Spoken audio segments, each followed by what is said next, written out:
Pygmalion by Bernard Shaw. Preface to Pygmalion. A professor of phonetics. As will be seen later on, Pygmalion needs not a preface, but a sequel, which I have supplied in its due place. The English have no respect for their language, and will not teach their children to speak it. They spell it so abominably that no man can teach himself what it sounds like. It is impossible for an Englishman to open his mouth without making some other Englishman hate or despise him.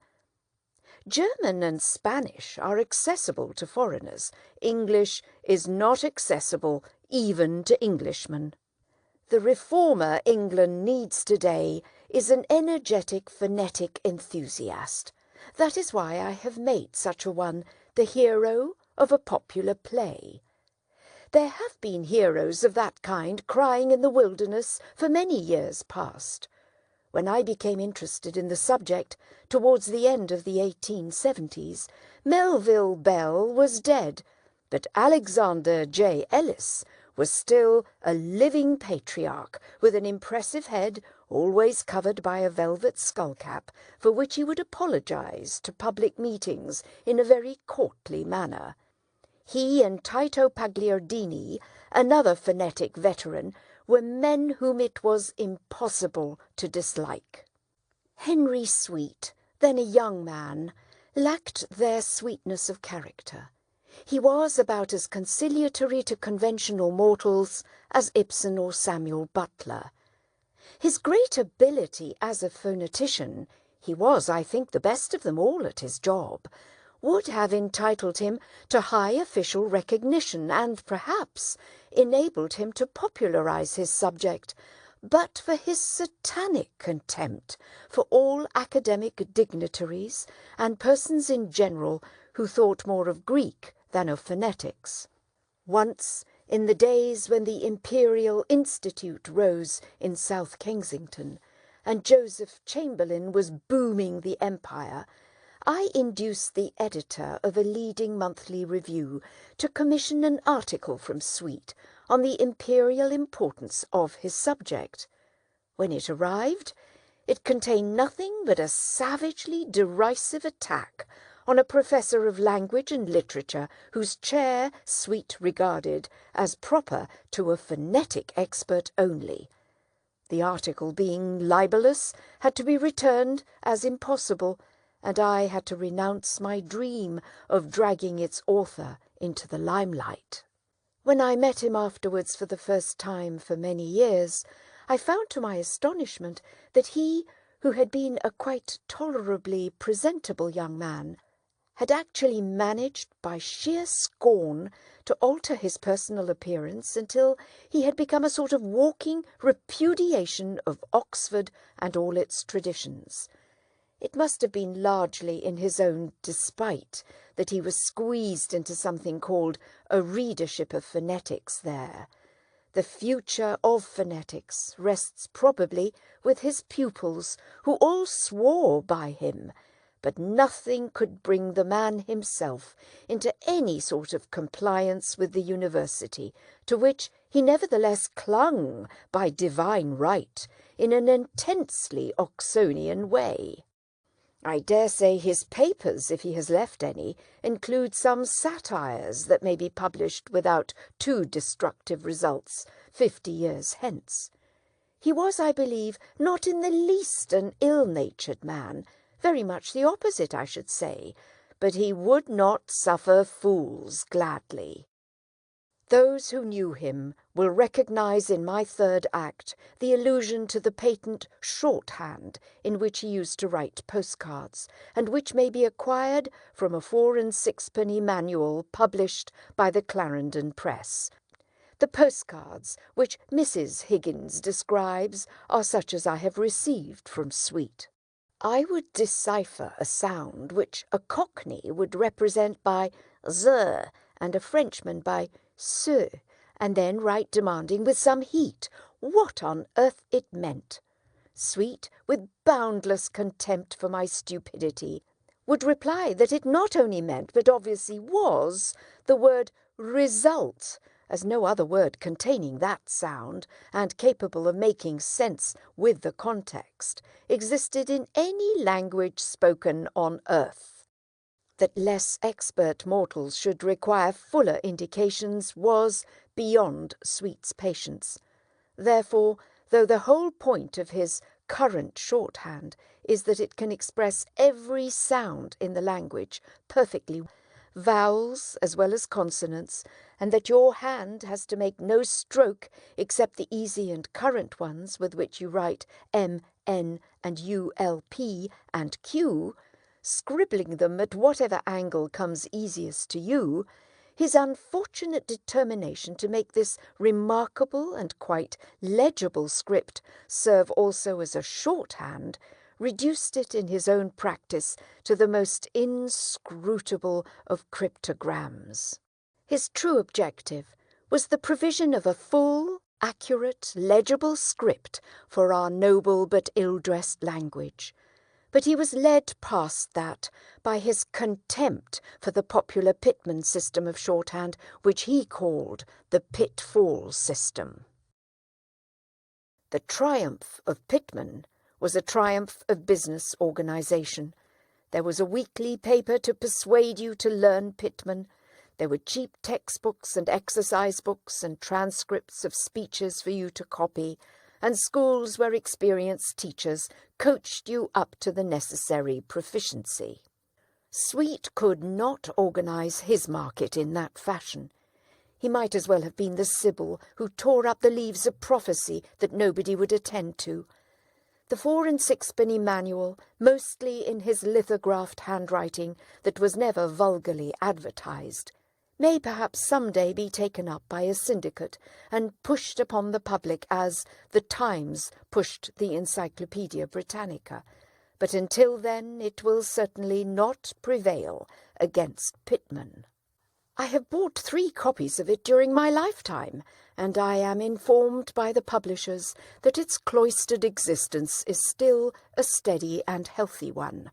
I actually learned the system too several times, and yet the shorthand in which I am writing these lines is Pitman's, and the reason is that my secretary cannot transcribe Sweet, having been perforce taught in the schools of Pitman.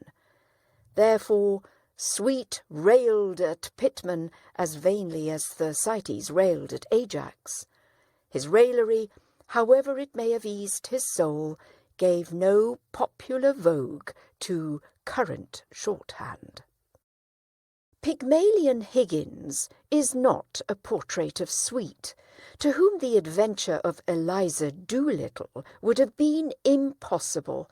Still, as will be seen, there are touches of Sweet in the play. With Higgins's physique and temperament, Sweet might have set the Thames on fire.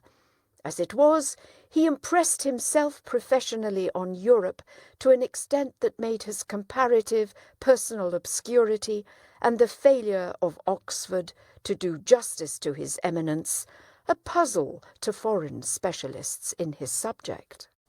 I do not blame Oxford, because I think Oxford is quite right in demanding a certain social amenity from its nurslings. Heaven knows it is not exorbitant in its requirements.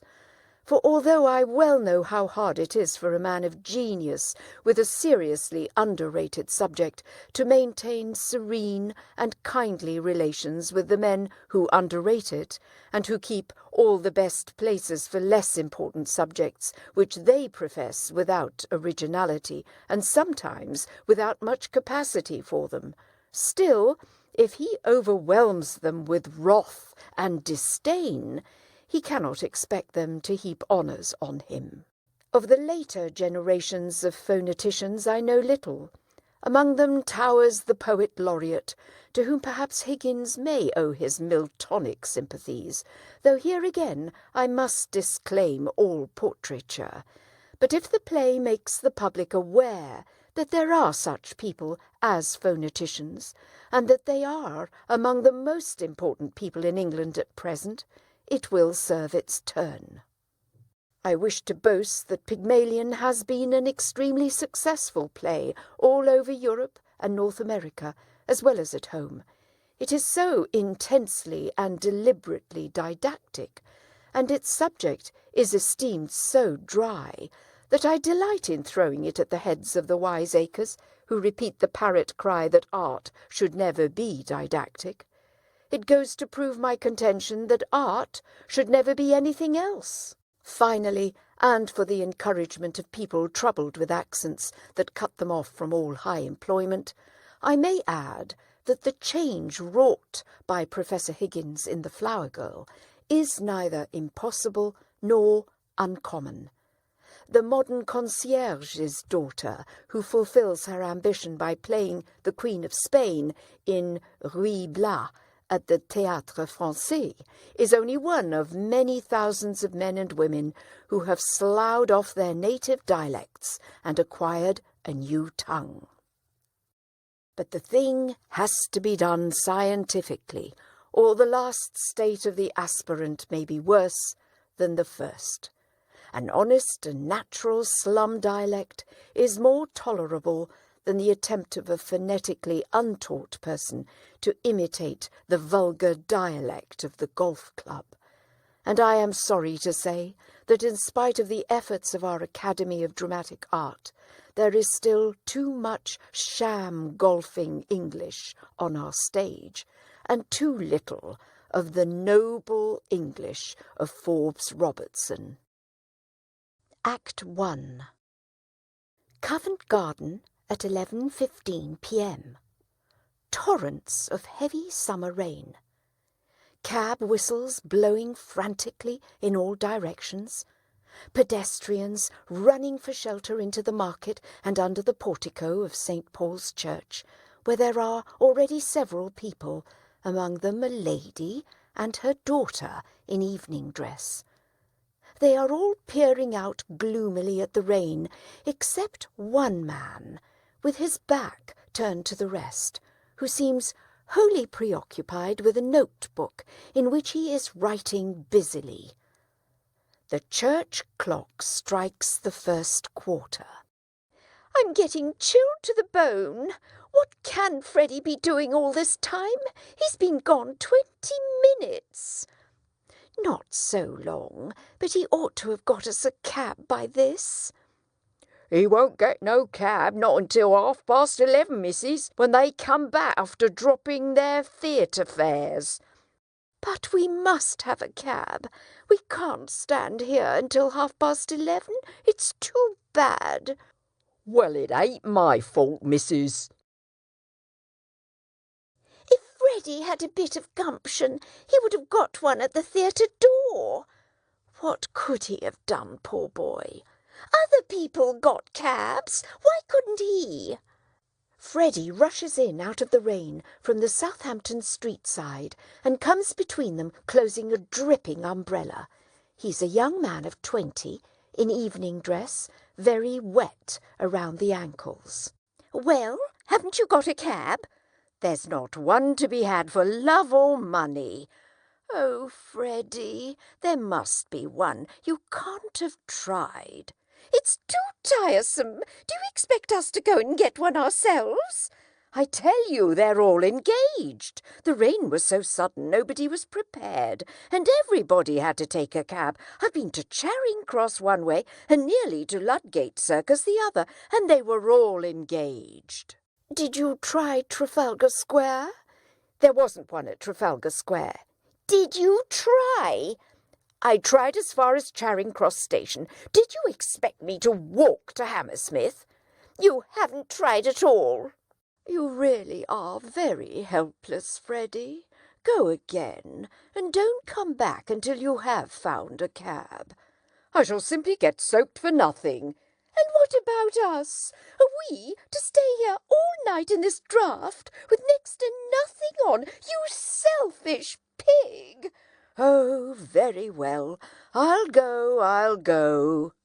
He opens his umbrella and dashes off strandwards, but comes into collision with the flower girl, who is hurrying in for shelter, knocking her basket out of her hands.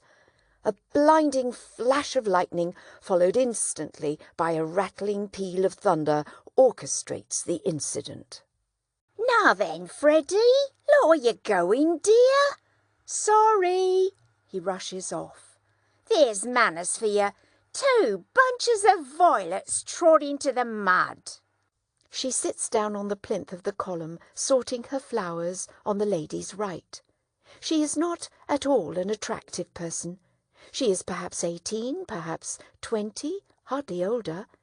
She wears a little sailor hat of black straw that has long been exposed to the dust and soot of London and has seldom, if ever, been brushed. Her hair needs washing rather badly. Its mousy colour can hardly be natural. She wears a shoddy black coat that reaches nearly to her knees and is shaped to her waist. She has a brown skirt with a coarse apron. Her boots are much the worse for wear. She is no doubt as clean as she can afford to be, but compared to the ladies, she is very dirty. Her features are no worse than theirs, but their condition leaves something to be desired, and she needs the services of a dentist. How do you know that my son's name is Freddie, pray? Oh, he's your son, is he? Well, if you'd done your duty by him as mother should, he'd know better than to spoil a poor girl's flowers than run away about pieing. Will you pie me for 'em? Here, with apologies, this desperate attempt to represent her dialect without a phonetic alphabet must be abandoned as unintelligible outside London. Do nothing of the sort, mother. The idea! Please allow me, Clara. Have you any pennies? No, I've nothing smaller than 6pence. I can give you change for a tanner, kind lady. Give it to me. Clara parts reluctantly. Now, this is for your flowers. Thank you kindly, lady. Make her give you the change. These things are only a penny a bunch. Do hold your tongue, Clara. You can keep the change. Oh, thank you, lady. Now tell me how you know that young gentleman's name. I didn't.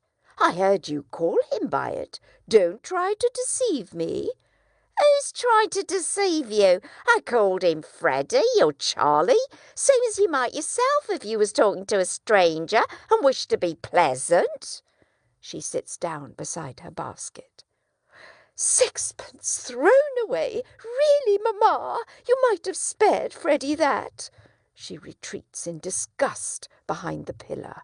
An elderly gentleman of the amiable military type rushes into shelter and closes a dripping umbrella. He is in the same plight as Freddie, very wet about the ankles. He is in evening dress with a light overcoat. He takes the place left vacant by the daughter's retirement. Phew! Oh, sir, is there any sign of it stopping? I'm afraid not. It started worse than ever about 2 minutes ago. He goes to the plinth beside the flower girl, puts up his foot on it and stoops to turn down his trouser ends. Oh, dear! She retires sadly and joins her daughter. If it's worse, it's a sign it's nearly over, so cheer up, Captain, and buy a flower off a poor girl. I'm sorry I haven't any change. I can give you change, Captain. For a sovereign? I have nothing less. Gone. Oh, do buy a flower off me, Captain. I can change 1/2 crown. Take this for 2pence. Now, don't be troublesome. There's a good girl. I really haven't any change. Stop, here's 3 halfpence, if that's any use to you. He retreats to the other pillar. Thank you, sir. You be careful. Give him a flower for it. There's a bloke here behind taking down every blessed word you're saying. All turn to the man who is taking notes. I ain't done nothing wrong by speaking to the gentleman. I've a right to sell flowers if I keep off the curb. I'm a respectable girl, so help me. I never spoke to him except to ask him to buy a flower off me. General hubbub, mostly sympathetic to the flower girl, but deprecating her excessive sensibility. Cries of, "Don't start hollering. Who's hurting you? Nobody's gonna touch you. What's the good of fussing? Steady on, easy, easy," etc., come from the elderly state spectators who pat her comfortingly. Less patient ones bid her shut her head or ask her roughly what is wrong with her. A remoter group, not knowing what the matter is, crowd in and increase the noise with question and answer. "What's the row? What'd she do? Where is he? Attack taking her down. What, him? Yes, him over there. Took money off the gentleman," etc.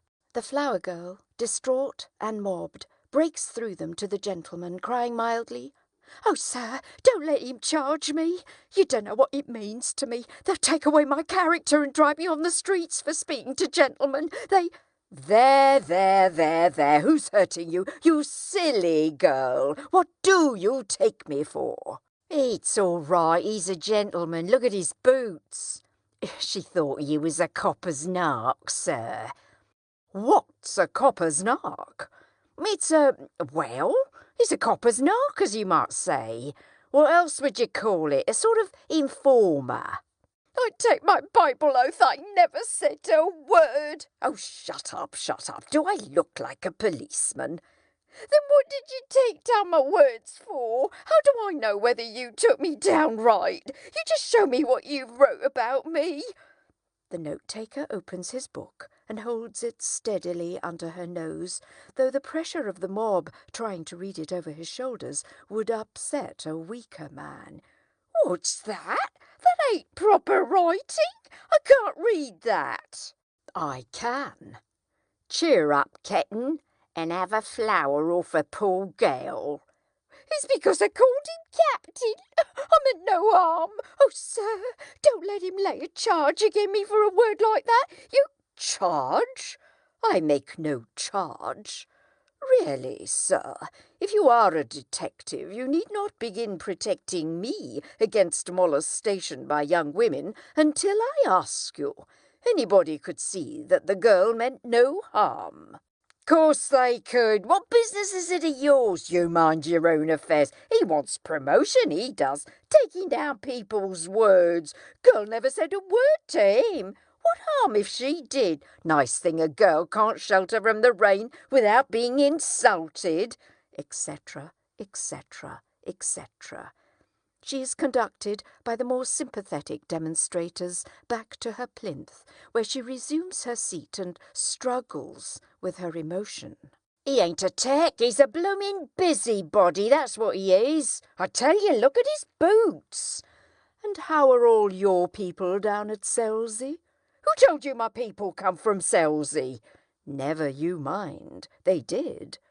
How do you come to be up so far east? You were born in Lissom Grove. Oh, what harm is there in my leaving Lissom Grove? It wasn't fit for a pig to live in, and I had to pay 4 and 6 a week. Boo! Live where you like, but stop that noise. Come, he can't touch you. You have a right to live where you please. Park Lane, for instance. I'd like to go into the house in question with you, I would. I'm a good girl, I am. Do you know where I come from? Hoxton. Titterings. Popular interest in the note-taker's performance increases. Well, who said I didn't? Blime me, you know everything, you do. Ain't no court to meddle with me, he ain't. Of course he ain't. Don't you stand it from him. See here, what call have you to know about people what never offered to meddle with you? Where's your warrant? Yes, where's your warrant? Let him say what he likes. I don't want to have no truck with him. You take us for dirt under your feet, don't you? catch you taking liberties with a gentleman. Yes, tell him where he come from if you want to go fortune-telling. Cheltenham, Harrow, Cambridge and India. Quite right.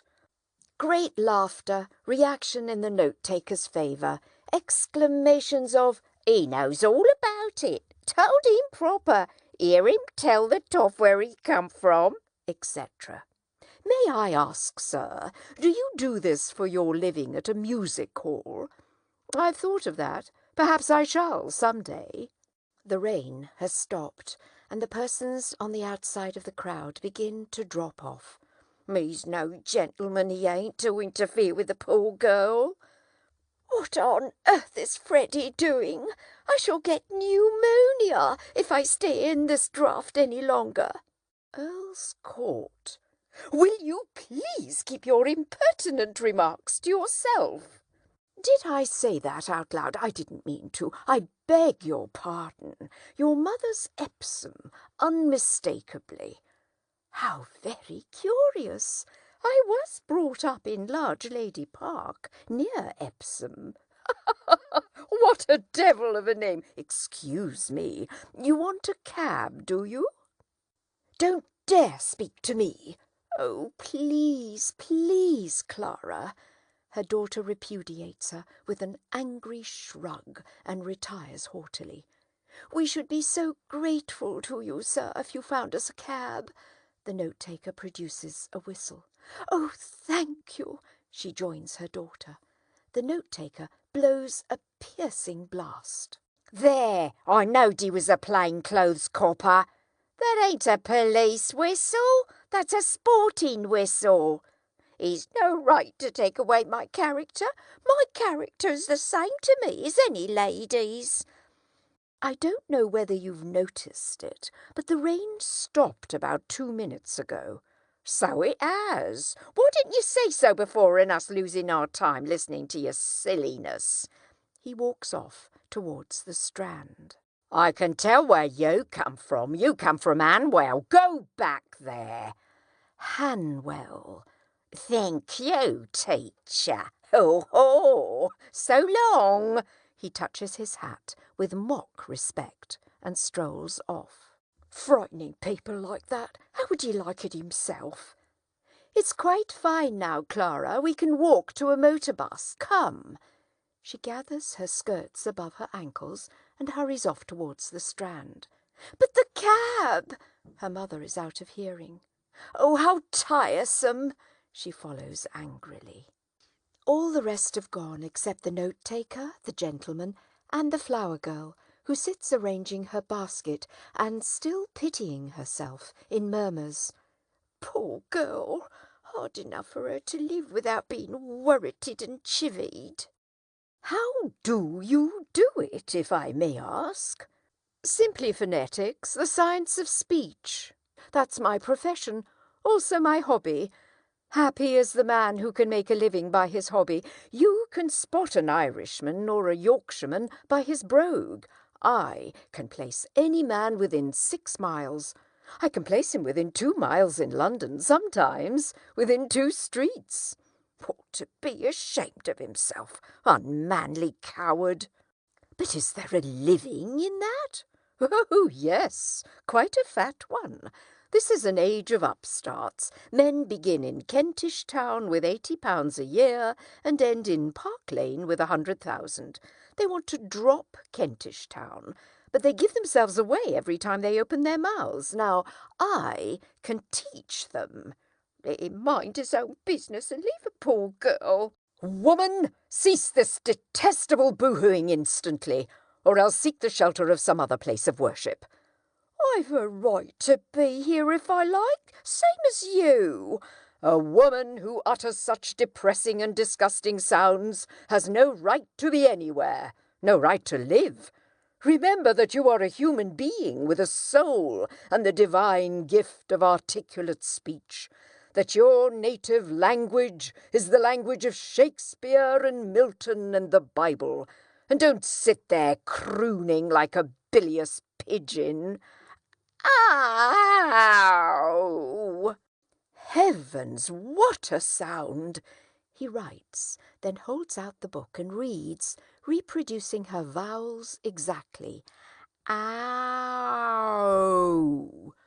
Gone! You see this creature with her curbstone English, the English that will keep her in the gutter to the end of her days. Well, sir, in 3 months I could pass that girl off as a duchess at an ambassador's garden party. I could even get her a place as lady's maid or shop assistant, which requires better English. That's the sort of thing I do for commercial millionaires.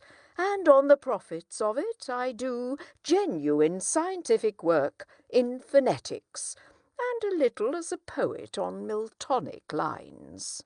I am myself a student of Indian dialects, and are you?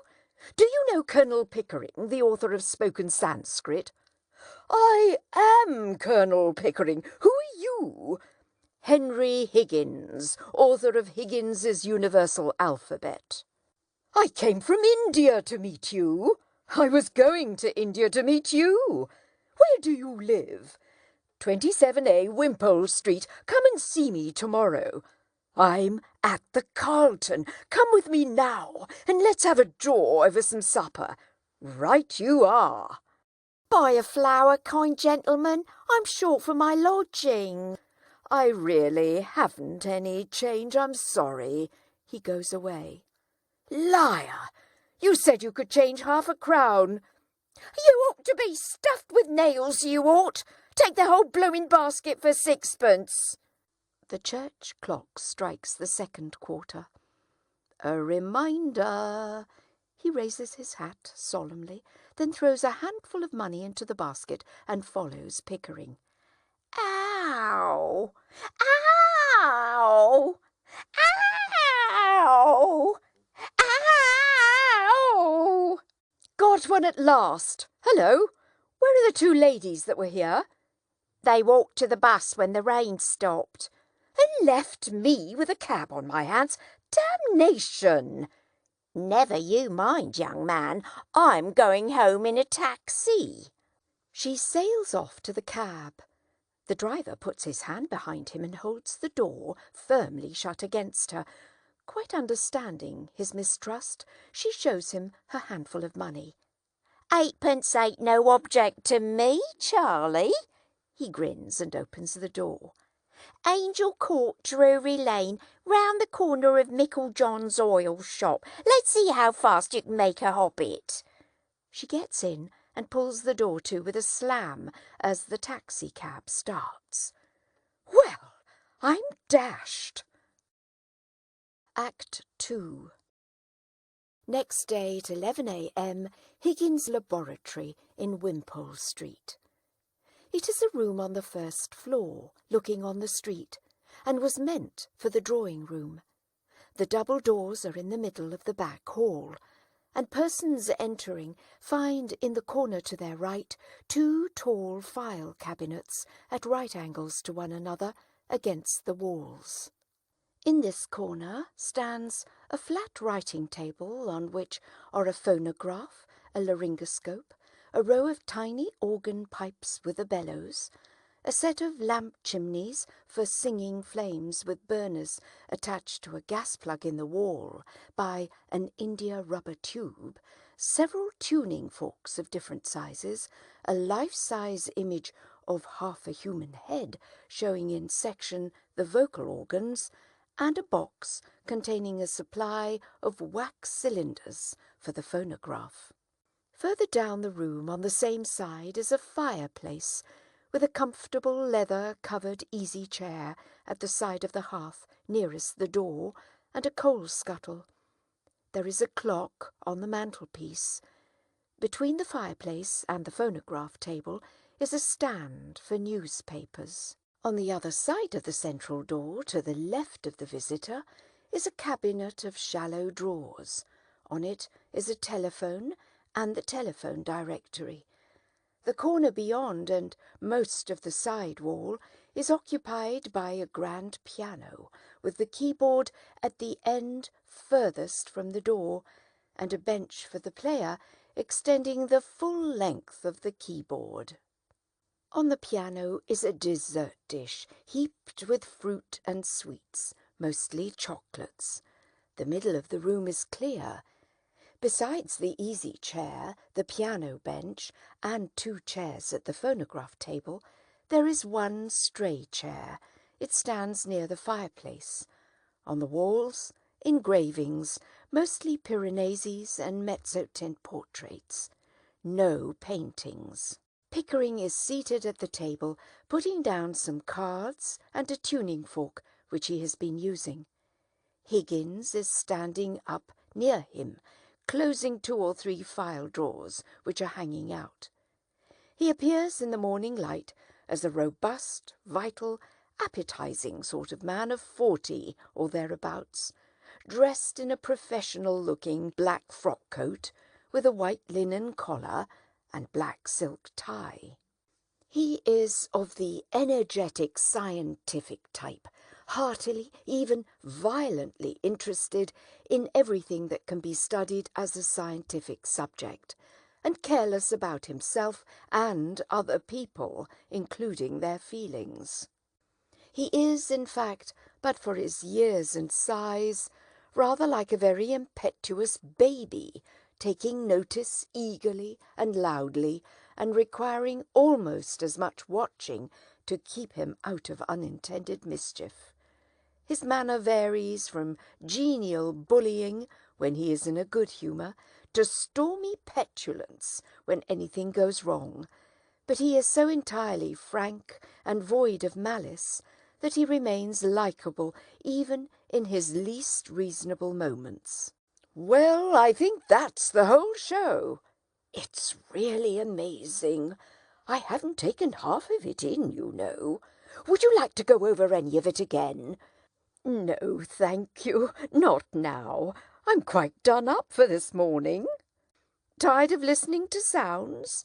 "Yes, it's a fearful strain.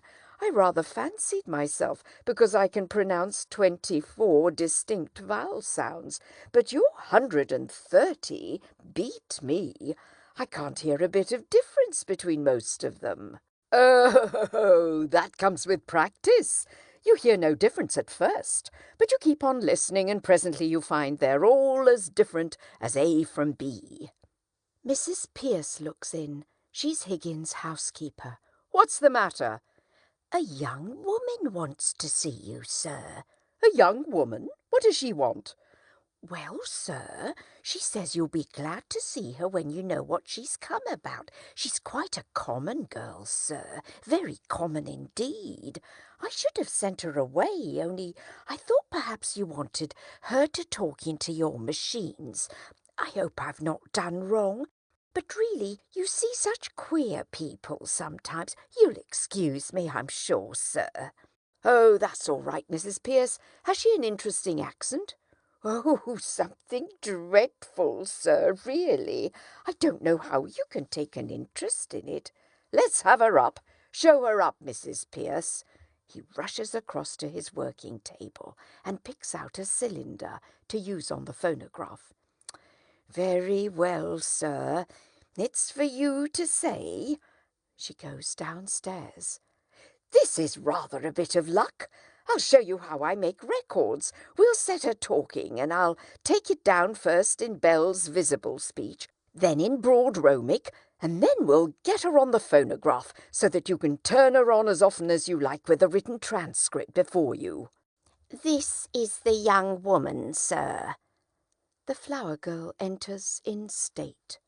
She has a hat with 3 ostrich feathers, orange, sky blue, and red. She has a nearly clean apron, and the shoddy coat has been tidied a little. The pathos of this deplorable figure, with its innocent vanity and consequential air, touches Pickering, who has already straightened himself in the presence of Mrs. Pierce. But as to Higgins, the only distinction he makes between men and women is that when he is neither bullying nor exclaiming to the heavens against some featherweight cross, he coaxes women as a child coaxes its nurse when it wants to get anything out of her.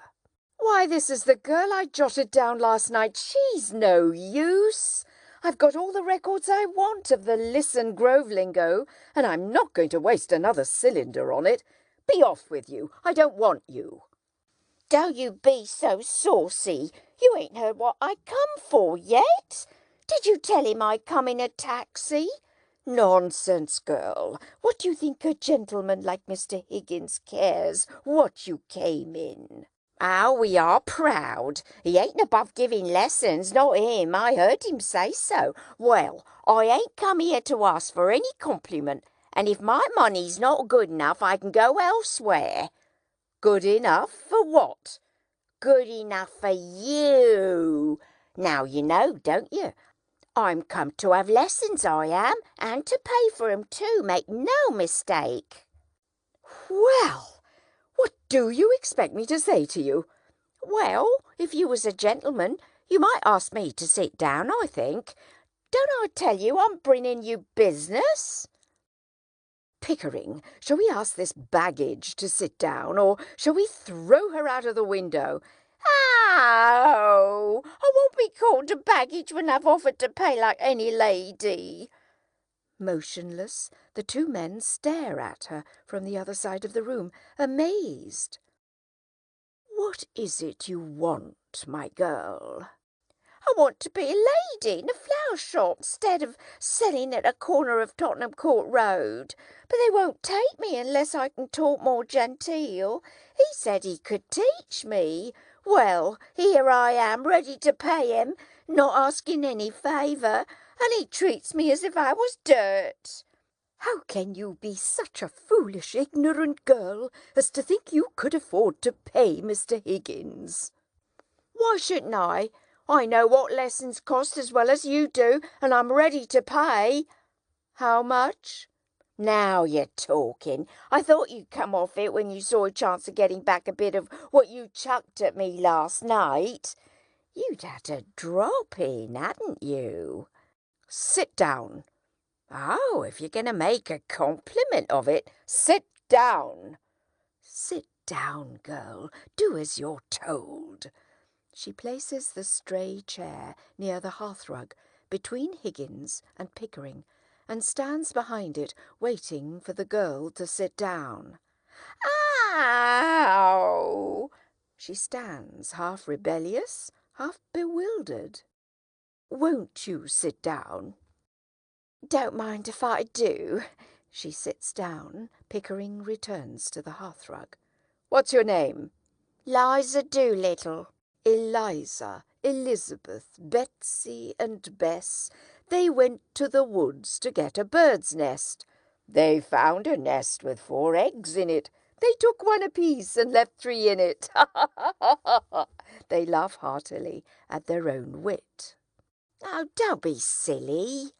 You mustn't speak to the gentleman like that. Well, why won't he speak sensible to me? Come, back to business. How much do you propose to pay me for the lessons? Oh, I know what's right. A lady friend of mine gets French lessons for 18 pence an hour from a real French gentleman. Well, you wouldn't have the face to ask me the same for teaching me my own language as you would for French, so I won't give more than a shilling. Take it or leave it. You know, Pickering, if you consider a shilling not as a simple shilling, but as a percentage of this girl's income, it works out as fully equivalent to 60 or 70 guineas from a millionaire. How so? Figure it out. A millionaire has about £150 a day. She earns about half a crown. Who told you I only... She offers me 2/5 of her day's income for a lesson. 2/5 of a millionaire's income for a day would be somewhere about £60. It's handsome. By George, it's enormous. It's the biggest offer I ever had. £60?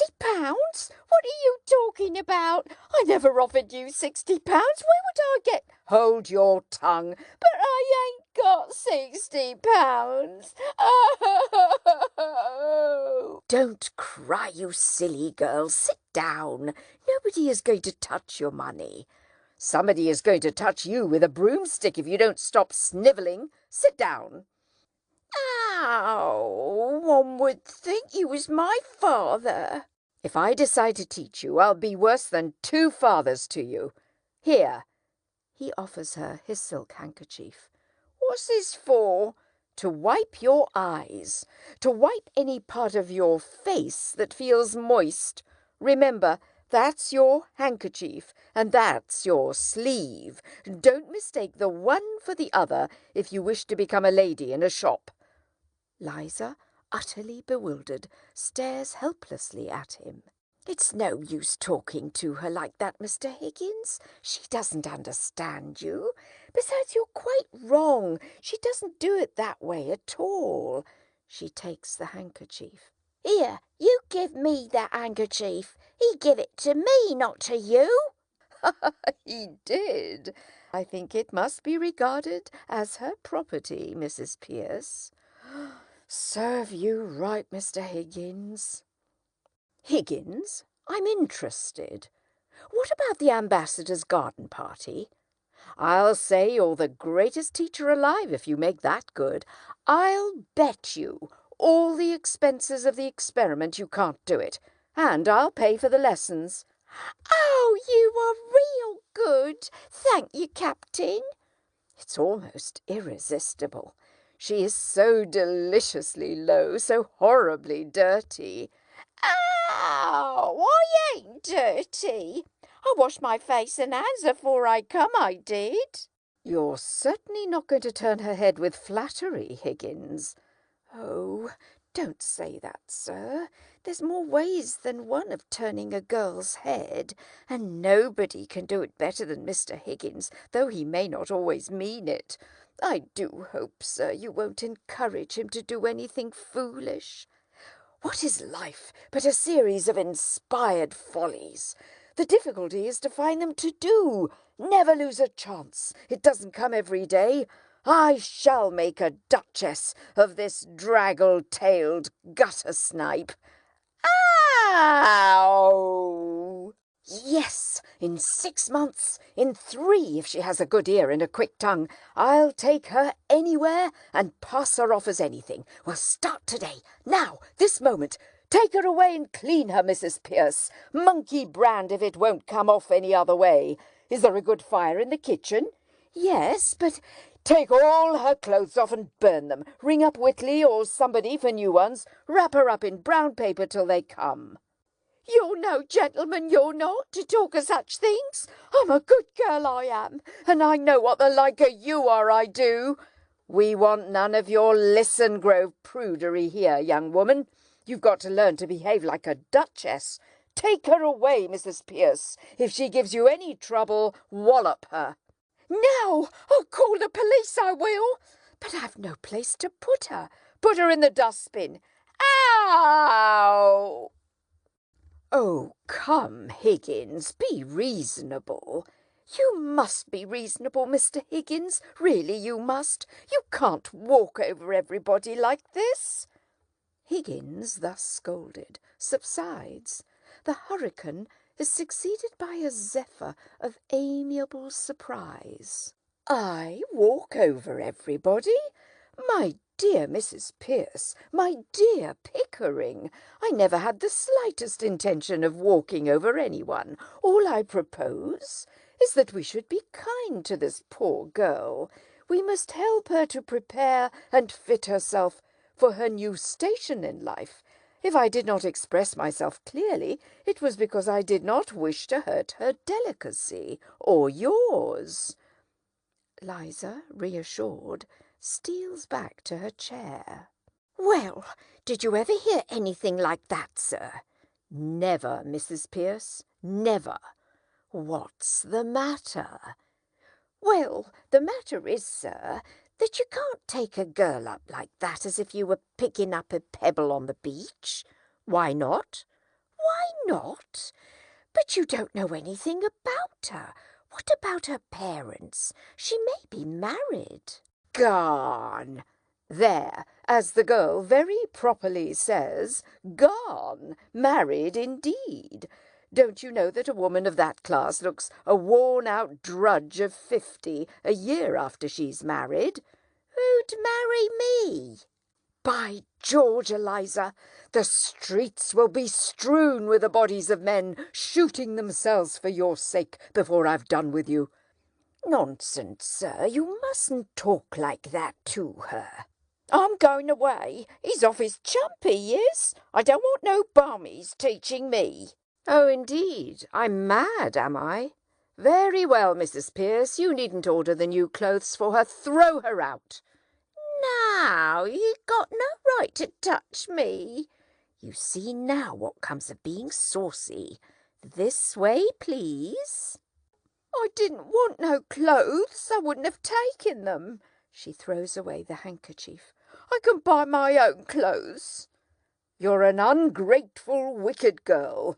This is my return for offering to take you out of the gutter and dress you beautifully and make a lady of you. Stop, Mr. Higgins. I won't allow it. It's you that are wicked. Go home to your parents, girl, and tell them to take better care of you. I ain't got no parents. They told me I was big enough to earn my own living and turn me out. Where's your mother? I ain't got no mother. Her that turned me out was my 6th stepmother, but I done without them, and I'm a good girl, I am. Very well, then. What on earth is all this fuss about? The girl doesn't belong to anybody, is no use to anybody but me. He goes to Mrs. Pierce and begins coaxing. You can adopt her, Mrs. Pierce. I'm sure a daughter would be a great amusement to you. Now don't make any more fuss. Take her downstairs and— But what's to become of her? Is she to be paid anything? Do be sensible, sir. Oh, pay her whatever is necessary. Put it down in the housekeeping book. What on earth will she want with money? She'll have her food and her clothes. She'll only drink if you give her money. Oh, you are a brute. It's a lie. Nobody ever saw the sign of liquor on me. She goes back to her chair and plants herself there defiantly. Does it occur to you, Higgins, that the girl has some feelings? Oh, no, I don't think so. Not any feelings that we need bother about. Have you, Eliza? I got my feelings same as anyone else. You see the difficulty, eh? What difficulty? To get her to talk grammar. The mere pronunciation is easy enough. I don't want to talk grammar. I want to talk like a lady. Will you please keep to the point, Mr. Higgins? I want to know on what terms the girl is to be here. Is she to have any wages? And what is to become of her when you've finished your teaching? You must look ahead a little. What's to become of her if I leave her in the gutter? Tell me that, Mrs. Pierce. That's her own business, not yours, Mr. Higgins. Well, when I've done with her, we can throw her back into the gutter, and then it will be her own business again, so that's all right. Oh, you've no feeling heart in you. You don't care for nothing but yourself. She rises and takes the floor resolutely. Here, I've had enough of this. I'm going. You ought to be ashamed of yourself, you ought. Have some chocolates, Eliza. How do I know what might be in them? I've heard of girls being drugged by the like of you. Higgins whips out his penknife, cuts a chocolate in two, puts one half into his mouth and bolts it, and offers her the other half. Pledge of good faith, Eliza. I eat one half, you eat the other. Eliza opens her mouth to retort. He pops the half chocolate into it. You shall have boxes of them, barrels of them, every day. You shall live on them, eh? I wouldn't have ate it, only I'm too ladylike to take it out of my mouth. Listen, Eliza, I think you said you came in a taxi. Well, what if I did? I've as good a right to take a taxi as anyone else. You have, Eliza, and in future you shall have as many taxis as you want. You shall go up and down and round the town in a taxi every day. Think of that, Eliza. Mr. Higgins, you're tempting the girl. It's not right. She should think of the future. At her age? Nonsense. Time enough to think of the future when you haven't any future to think of. No, Eliza, do as this lady does. Think of other people's futures, but never think of your own. Think of chocolates and taxis and gold and diamonds. No, I don't want no gold and no diamonds. I'm a good girl, I am. She sits down again with an attempt at dignity. You shall remain so, Eliza, under the care of Mrs. Pierce, and you shall marry an officer in the Guards with a beautiful moustache, the son of a marquis who will disinherit him for marrying you, but will relent when he sees your beauty and goodness. Excuse me, Higgins, but I really must interfere. Mrs. Pierce is quite right. If this girl is to put herself in your hands for 6 months for an experiment in teaching, she must understand thoroughly what she's doing. How can she? She's incapable of understanding anything. Besides, do any of us understand what we are doing? If we did, would we ever do it? Very clever, Higgins, but not sound sense. Miss Doolittle. Ow! There, that's all you'll get out of Eliza. Ow! No use explaining. As a military man, you ought to know that. Give her orders. That's what she wants. Eliza, you are to live here for the next 6 months, learning how to speak beautifully, like a lady in a florist's shop. If you are good and do whatever you're told, you shall sleep in a proper bedroom and have lots to eat and money to buy chocolates and take rides in taxis. If you're naughty and idle, you will sleep in the back kitchen among the black beetles and be walloped by Mrs. Pierce with a broomstick. At the end of 6 months you shall go to Buckingham Palace in a carriage, beautifully dressed. If the king finds out you're not a lady, you will be taken by the police to the Tower of London, where your head will be cut off as a warning to other presumptuous flower girls. If you are not found out, you shall have a present of 7 and 6pence to start life with as a lady in a shop. If you refuse this offer, you will be a most ungrateful and wicked girl, and the angels will weep for you. Now are you satisfied, Pickering? Can I put it more plainly and fairly, Mrs. Pierce? I think you'd better let me speak to the girl properly in private. I don't know that I can take charge of her or consent to the arrangement at all. Of course, I know you don't mean her any harm, but when you get what you call interested in people's accents, you never think or care what may happen to them or you. Come with me, Eliza. That's all right. Thank you, Mrs. Pierce. Bundle her off to the bathroom. You're a great bully, you are. I won't stay here if I don't like. I won't let nobody wallop me. I never asked to go to Buckingham Palace, I didn't. I was never in trouble with the police, not me. I'm a good girl. Don't answer back, girl. You don't understand the gentleman. Come with me. She leads the way to the door and holds it open for Eliza.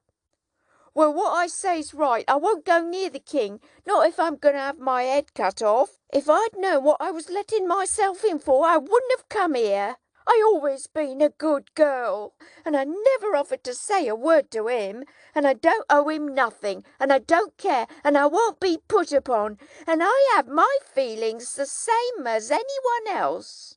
Mrs. Pierce shuts the door, and Eliza's plaints are no longer audible. Pickering comes from the hearth to the chair and sits astride it with his arms on the back. Excuse the straight question, Higgins. Are you a man of good character where women are concerned? Have you ever met a man of good character where women are concerned? Yes, very frequently. Well, I haven't. I find that the moment I let a woman make friends with me, she becomes jealous, exacting, suspicious, and a damned nuisance. I find that the moment I let myself make friends with a woman, I become selfish and tyrannical. Women upset everything. When you let them into your life, you find that the woman is driving at one thing and you're driving at another. At what, for example? Oh, Lord knows. I suppose the woman wants to live her own life and the man wants to live his, and each tries to drag the other onto the wrong track. One wants to go north and the other south, and the result is that both have to go east, though they both hate the east wind. He sits down on the bench at the keyboard. So here I am, a confirmed old bachelor, and likely to remain so. Come, Higgins, you know what I mean. If I'm to be in this business, I shall feel responsible for that girl. I hope it's understood that no advantage is to be taken of her position. What? That thing? Sacred, I assure you. You see, she'll be a pupil, and teaching would be impossible unless pupils were sacred. I've taught scores of American millionairesses how to speak English, the best-looking women in the world. I'm seasoned. They might as well be blocks of wood. I might as well be a block of wood. It's... Mrs. Pierce opens the door. She has Eliza's hat in her hand. Pickering retires to the easy-chair at the hearth and sits down. "Well, Mrs. Pierce, is it all right?" "I just wish to trouble you with a word, if I may, Mr. Higgins." "Yes, certainly. Come in." She comes forward. "Don't burn that, Mrs. Pierce. I'll keep it as a curiosity." He takes the hat. "Handle it carefully, sir, please. I had to promise her not to burn it, but I had better put it in the oven for a while." "Oh, thank you. Well, what have you to say to me? Am I in the way?" "Not at all, sir. Mr. Higgins, will you please be very particular what you say before the girl?" "Of course. I'm always particular about what I say. Why do you say this to me?" "No, sir, you're not at all particular when you've mislaid anything or when you get a little impatient. Now, it doesn't matter before me, I'm used to it, but you really must not swear before the girl." "I swear? I never swear. I detest the habit. What the devil do you mean?" "That's what I mean, sir. You swear a great deal too much. I don't mind your damning and blasting and what the devil and where the devil and who the devil. Really, Mrs. Pierce, this language from your lips. But there's a certain word I must ask you not to use. The girl has just used it herself because the bath was too hot. It begins with the same letter as bath. She knows no better. She learnt it at her mother's knee, but she must not hear it from your lips." "I cannot charge myself with having ever uttered it, Mrs. Pierce." She looks at him steadfastly. He adds, hiding an uneasy conscience with a judicial air, "except perhaps in a moment of extreme and justifiable excitement." "Only this morning, sir, you applied it to your boots, to the butter, and to the brown bread." "Oh, that? Mere alliteration, Mrs. Pierce, natural to a poet."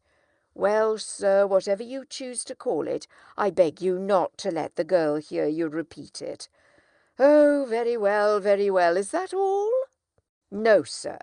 We shall have to be very particular with this girl as to personal cleanliness." "Certainly. Quite right. Most important." "I mean not to be slovenly about her dress or untidy in leaving things about." "Just so. I intended to call your attention to that." He passes on to Pickering, who is enjoying the conversation immensely. "It is these little things that matter, Pickering. Take care of the pence and the pounds will take care of themselves is as true of personal habits as of money." He comes to anchor on the hearthrug with the air of a man in an unassailable position. "Yes, sir. Then might I ask you not to come down to breakfast in your dressing-gown, or at any rate not to use it as a napkin to the extent you do, sir? And if you would be so good as not to eat everything off the same plate, and to remember not to put the porridge saucepan out of your hand on the clean tablecloth, it would be a better example to the girl. You know you nearly choked yourself with a fishbone in the jam only last week. I may do these things sometimes in absence of mind, but surely I don't do them habitually. By the way, my dressing gown smells most damnably of benzine. No doubt it does, Mr. Higgins, but if you will wipe your fingers— Oh, very well, I'll wipe them in my hair in future. I hope you're not offended, Mr. Higgins. Not at all, not at all. You're quite right, Mrs. Pierce. I shall be particularly careful before the girl. Is that all? No, sir. Might she use some of those Japanese dresses you brought from abroad? I really can't put her back into her old things. Certainly, anything you like. Is that all? Thank you, sir. That's all. She goes out. You know, Pickering, that woman has the most extraordinary ideas about me. Here I am, a shy, diffident sort of man. I've never been able to feel really grown up and tremendous like other chaps, and yet she's firmly persuaded that I'm an arbitrary, overbearing, bossing kind of person. I can't account for it. Mrs. Pierce returns. If you please, sir, the trouble's beginning already. There's a dustman downstairs. Alfred Doolittle wants to see you. He says you have his daughter here. Phew! I say! He retreats to the hearthrug. Send the blackguard up. Oh, very well, sir. She goes out. He may not be a blackguard, Higgins. Nonsense, of course he's a blackguard. Whether he is or not, I'm afraid we shall have some trouble with him. Oh, no, I think not. If there's any trouble, he shall have it with me, not I with him. And we are sure to get something interesting out of him. About the girl? No, I mean his dialect. Oh. Doolittle, sir. She admits Doolittle and retires. Alfred Doolittle is an elderly but vigorous dustman, clad in the costume of his profession, including a hat with a back brim covering his neck and shoulders. He has well-marked and rather interesting features, and seems equally free from fear and conscience. He has a remarkably expressive voice, the result of a habit of giving vent to his feelings without reserve. His present pose is that of wounded honour and stern resolution. Professor Higgins? Here. Good morning. Sit down. Morning, Governor. He sits down magisterially. I come about a very serious matter, Governor. Brought up in Hounslow, Mother Welsh, I should think. Doolittle opens his mouth, amazed. Higgins continues. What do you want, Doolittle? I want my daughter. That's what I want, see? Of course you do. You're her father, aren't you? You don't suppose anyone else wants her, do you? I'm glad to see you have some spark of family feeling left. She's upstairs. Take her away at once. What? Take her away?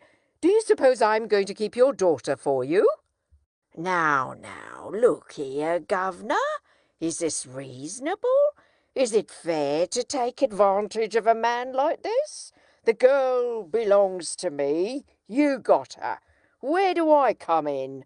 He sits down again. Your daughter had the audacity to come to my house and ask me to teach her how to speak properly, so that she could get a place in a flower shop. This gentleman and my housekeeper have been here all the time. How dare you come here and attempt to blackmail me? You sent her here on purpose. No, Governor. You must have. How else could you possibly know that she's here? Don't take a man up like that, Governor. The police shall take you up. This is a plant, a plot to extort money by threats. I shall telephone for the police. He goes resolutely to the telephone and opens the directory. Have I asked you for a brass farthing? I'll leave it to the gentleman here. Have I said a word about money? What else did you come for? Well, what would a man come for? Be human, governor. Alfred, did you put her up to it? So help me, governor, I never did. I take my Bible oath I ain't seen the girl these 2 months past. Then how did you know she was here? I'll tell you, governor, if you'll only let me get a word in. I'm willing to tell you. I'm wanting to tell you. I'm waiting to tell you. Pickering, this chap has a certain natural gift of rhetoric. Observe the rhythm of his native wood notes wild. I'm willing to tell you, I'm wanting to tell you, I'm waiting to tell you. Sentimental rhetoric. That's the Welsh strain in him. It also accounts for his mendacity and dishonesty. Oh, please, Higgins. I'm West Country myself. How did you know the girl was here if you didn't send her? It was like this, governor. The girl took a boy in the taxi to give him a jolt. Son of a landlady, he is. He hung about on the chance of her giving him another ride home. Well, she sent him back for her luggage when she heard you was willing for her to stop here. I met the boy at the corner of Longacre and Endell Street. Public house, yes? The poor man's club, governor. Why shouldn't I? Do let him tell his story, Higgins. He told me what was up, and I ask you, what was my feelings and my duty as a father? I says to the boy, you bring me the luggage, I says. Why didn't you go for it yourself? Landlady wouldn't have trusted me with it, governor. She's that kind of woman, you know. I had to give the boy a penny afore he trusted me with it, the little swine. I brought it to her just to oblige you, like, and make myself agreeable. That's all. How much luggage? Musical instrument, governor. A few pictures, a trifle of jewellery, and a bird cage. She said she didn't want no clothes. What was I to think from that, governor? I ask you as a parent, what was I to think? So you came to rescue her from worse than death, eh? Just so, governor. That's right. But why did you bring her luggage if you intended to take her away? Have I said a word about taking her away? Have I now? You're going to take her away, double quick. He crosses to the hearth and rings the bell. No, governor, don't say that. I'm not the man to stand in my girl's light. Here's a career opening for her, as you might say, and Mrs. Pierce opens the door and awaits orders. Mrs. Pierce, this is Eliza's father. He has come to take her away. Give her to him. He goes back to the piano with an air of washing his hands of the whole affair. No, this is a misunderstanding. Listen here. He can't take her away, Mr. Higgins. How can he? You told me to burn her clothes. That's right. I can't carry the girl through the streets like a blooming monkey, can I? I put it to you. You have put it to me that you want your daughter. Take your daughter. If she has no clothes, go out and buy her some. Where's the clothes she come in? Did I burn them, or did your missus here? I am the housekeeper, if you please. I have sent for some clothes for your girl. When they come, you can take her away. You can wait in the kitchen. This way, please. Doolittle, much troubled, accompanies her to the door, then hesitates, finally turns confidentially to Higgins.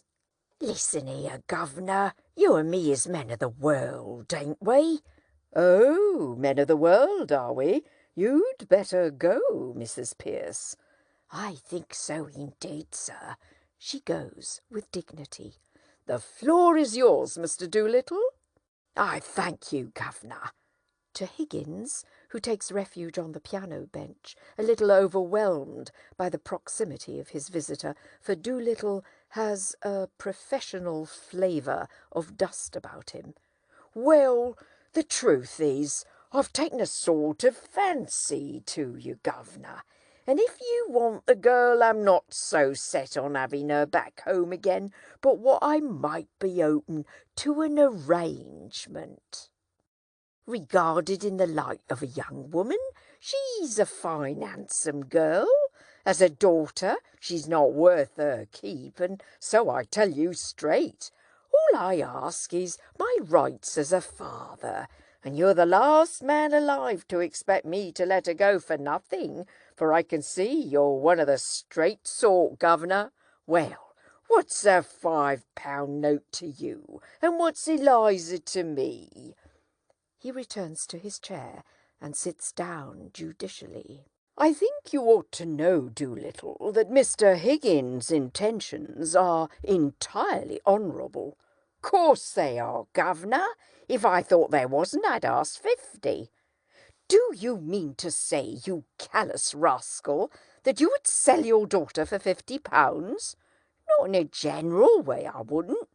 But to oblige a gentleman like you, I'd do a good deal, I do assure you. Have you no morals, man? Can't afford them, governor. Neither could you if you was as poor as me. Not that I mean any harm, you know. But if Liza's going to have a bit out of this, why not me too? I don't know what to do, Pickering. There can be no question that as a matter of morals, it is a positive crime to give this chap a farthing, and yet I feel a sort of rough justice in his claim. That's it, governor. That's all I say. A father's heart, as it were. Well, I know the feeling, but really it seems hardly right. Don't say that, governor. Don't look at it that way. What am I, governors both? I ask you, what am I? I'm one of the undeserving poor, that's what I am. Think of what that means to a man. It means that he's up again middle-class morality all the time. If there's anything going and I put in for a bit of it, it's always the same story. You're undeserving, so you can't have it. But my needs is as great as the most deserving widows that ever got money out of 6 different charities in 1 week for the death of the same husband. I don't need less than a deserving man. I need more. I don't eat less hearty than him, and I drink a lot more. I want a bit of amusement 'cause I'm a thinking man. I want cheerfulness and a song and a band when I feel low. Well, they charge me just the same for everything as they charge the deserving. What is middle-class morality? Just an excuse for never giving me anything. Therefore I ask you as 2 gentlemen not to play that game on me. I'm playing straight with you. I ain't pretending to be deserving. I'm undeserving, and I mean to go on being undeserving. I like it, and that's the truth. Will you take advantage of a man's nature to do him out of the price of his own daughter, what he's brought up and fed and clothed by the sweat of his brow, until she's grown big enough to be interesting to you 2 gentlemen? Is £5 unreasonable? I put it to you, and I leave it to you. Pickering, if we were to take this man in hand for 3 months, he could choose between a seat in the cabinet and a popular pulpit in Wales. What do you say to that, Doolittle? Not me, governor, thank you kindly. I've heard all the preachers and all the prime ministers, for I'm a thinking man and game for politics or religion or social reform, same as all the other amusements. And I tell you, it's a dog's life any way you look at it. Undeserving poverty is my line. Taking one station in society with another, it's the only one that has any ginger in it to my taste. I suppose we must give him a £5. He'll make a bad use of it, I'm afraid. Not me, governor, so help me I won't. Do you be afraid that I'll save it and spare it and live idle on it. There won't be a penny of it left by Monday. I'll have to go to work same as if I'd never had it. It won't pauperise me, you bet. Just one good spree for myself and the missus, giving pleasure to ourselves and employment to others, and satisfaction to you to think it's not been throwed away. You couldn't spend it better. This is irresistible. Let's give him 10. He offers 2 notes to the dustman. No, governor, she wouldn't have the heart to spend 10, and perhaps I shouldn't either. £10 is a lot of money. It makes a man feel prudent-like. And then goodbye to happiness. You give me what I ask you, governor, not a penny more and not a penny less. Why don't you marry that missus of yours? I rather draw the line at encouraging that sort of immorality. Tell her so, governor, tell her so. I'm willing. It's me that suffers by it. I've no hold on her. I got to be agreeable to her. I got to give her presents. I got to buy her clothes, something sinful. I'm a slave to that woman, governor, just because I'm not her lawful husband, and she knows it too. Catch her marrying me. Take my advice, governor. Marry Eliza while she's young and don't know no better. If you don't, you'll be sorry for it after. If you do, she'll be sorry for it after. But better you than her, because you're a man and she's only a woman and don't know how to be happy anyhow. Pickering, if we listen to this man another minute, we shall have no convictions left. £5, I think you said? Thank you kindly, governor. You sure you won't take 10? Not now, another time, governor. Here you are. Thank you, governor. Good morning. He hurries to the door, anxious to get away with his booty. When he opens it, he's confronted with a dainty and exquisitely clean young Japanese lady in a simple blue cotton kimono printed cunningly with small white jasmine blossoms. Mrs. Pierce is with her. He gets out of her way deferentially and apologizes. Beg pardon, miss. Gone, don't you know your own daughter? Blimey, it's Eliza. What's that? This, by Jove. Don't I look silly? Silly? Now, Mr. Higgins, please don't say anything to make the girl conceited about herself. Oh, quite right, Mrs. Pierce. Yes, damned silly. Please, sir. I mean extremely silly. I should look all right with my hat on. She takes up her hat, puts it on, and walks across the room to the fireplace with a fashionable air. A new fashion, by George, and it ought to look horrible. Well, I never thought she'd clean up as good-looking as that, governor. She's a credit to me, ain't she? I tell you, it's easy to clean up here. Hot and cold water on tap, just as much as you like there is. Woolly towels there is, and a towel all so hot it burns your fingers. Soft brushes to scrub yourself, and a wooden bowl of soap smelling like primroses. Now I know why ladies is so clean. Washing's a treat for them. Wish they saw what it is for the like of me. I'm glad the bathroom met with your approval. It didn't, not all of it, and I don't care who hears me say it, Mrs. Pierce knows. What was wrong, Mrs. Pierce? Oh, nothing, sir. It doesn't matter. I had a good mind to break it. I didn't know which way to look, but I hung a towel over it, I did. Over what? Over the looking-glass, sir. Too little. You have brought your daughter up too strictly. Me? I never brought her up at all, except to give her a lick of strap now and again.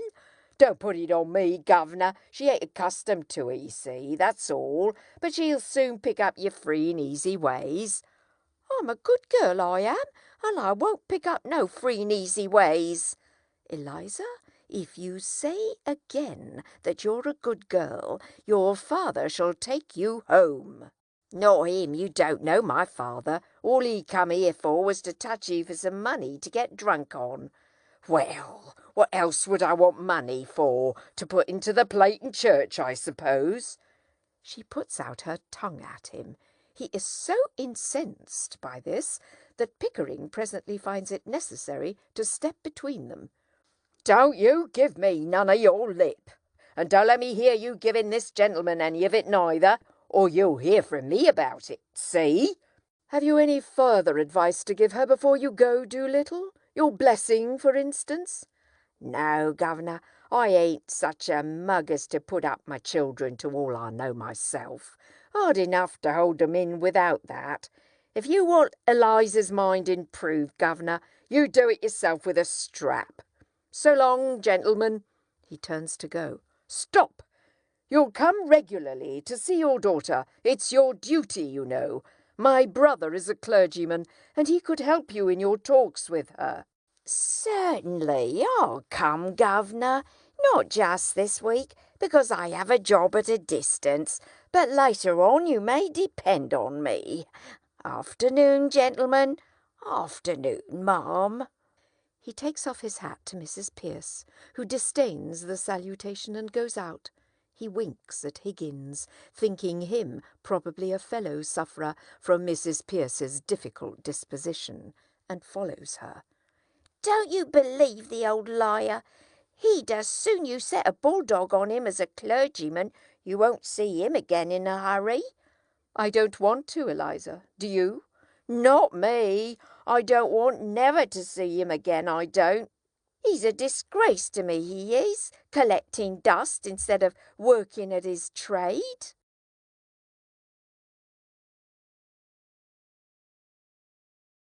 What is his trade, Eliza? Talking money out of other people's pockets into his own. He's proper trades a navvy, and he works at it sometimes too, for exercise, and earns good money at it. Ain't you going to call me Miss Doolittle any more?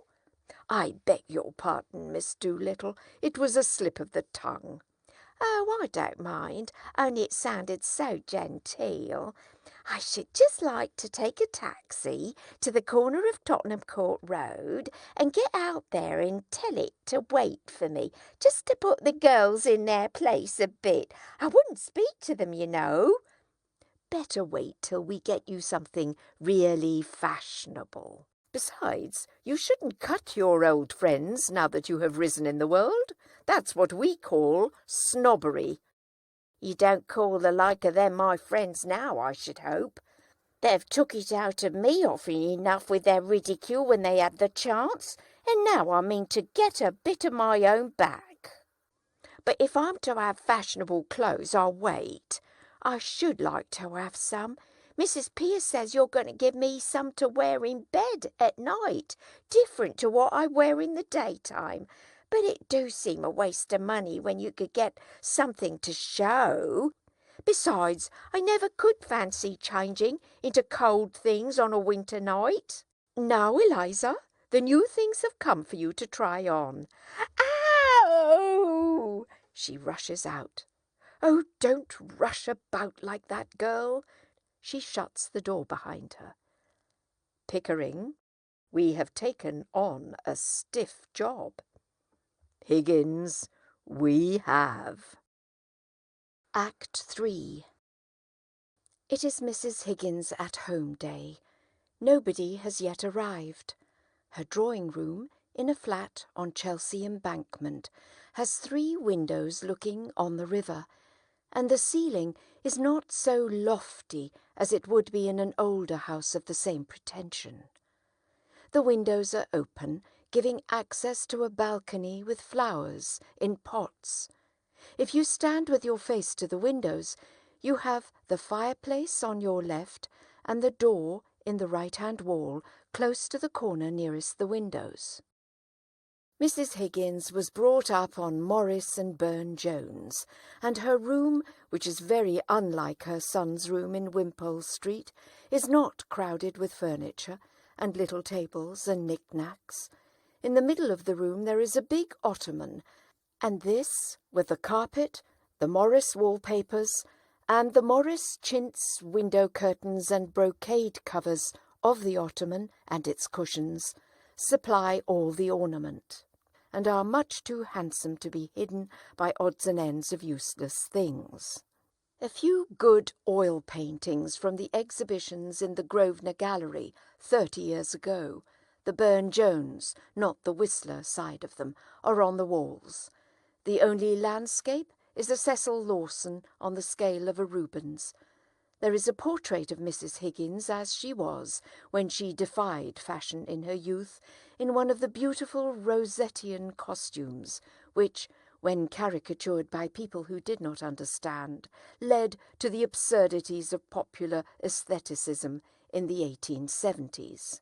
In the corner diagonally opposite the door, Mrs. Higgins, now over 60, and long past taking the trouble to dress out of the fashion, sits writing at an elegantly simple writing table, with the bell button within reach of her hand. There is a Chippendale chair further back in the room, between her and the window nearest her side. At the other side of the room, further forward, is an Elizabethan chair, roughly carved in the taste of Inigo Jones. On the same side, a piano in a decorated case. The corner between the fireplace and the window is occupied by a divan cushioned in Morris chintz. It is between 4 and 5 in the afternoon. The door is opened violently, and Higgins enters with his hat on. "Henry, what are you doing here today? It is my at-home day. You promised not to come." As he bends to kiss her, she takes his hat off and presents it to him. "Oh, bother!" He throws the hat down on the table. "Go home at once." "I know, Mother. I came on purpose." "But you mustn't. I'm serious, Henry. You offend all my friends. They stop coming whenever they meet you." "Nonsense. I know I have no small talk, but people don't mind." He sits on the settee. "Oh, don't they? Small talk indeed. What about your large talk? Really, dear, you mustn't stay." "I must. I've a job for you, a phonetic job." "No use, dear, I'm sorry, but I can't get round your vowels. And though I like to get pretty postcards in your patent shorthand, I always have to read the copies in ordinary writing you so thoughtfully send me." "Well, this isn't a phonetic job." "You said it was. Not your part of it. I've picked up a girl." "Does that mean that some girl has picked you up?" "Not at all. I don't mean a love affair." "What a pity." "Why?" "Well, you never fall in love with anyone under 45. When will you discover that there are some rather nice-looking young women about?" "Oh, I can't be bothered with young women. My idea of a lovable woman is something as like you as possible. I shall never get into the way of seriously liking young women. Some habits lie too deep to be changed. Besides, they're all idiots." "Do you know what you would do if you really loved me, Henry?" "Oh, bother. What?" "Marry, I suppose." "No. Stop fidgeting and take your hands out of your pockets." With a gesture of despair, he obeys and sits down again.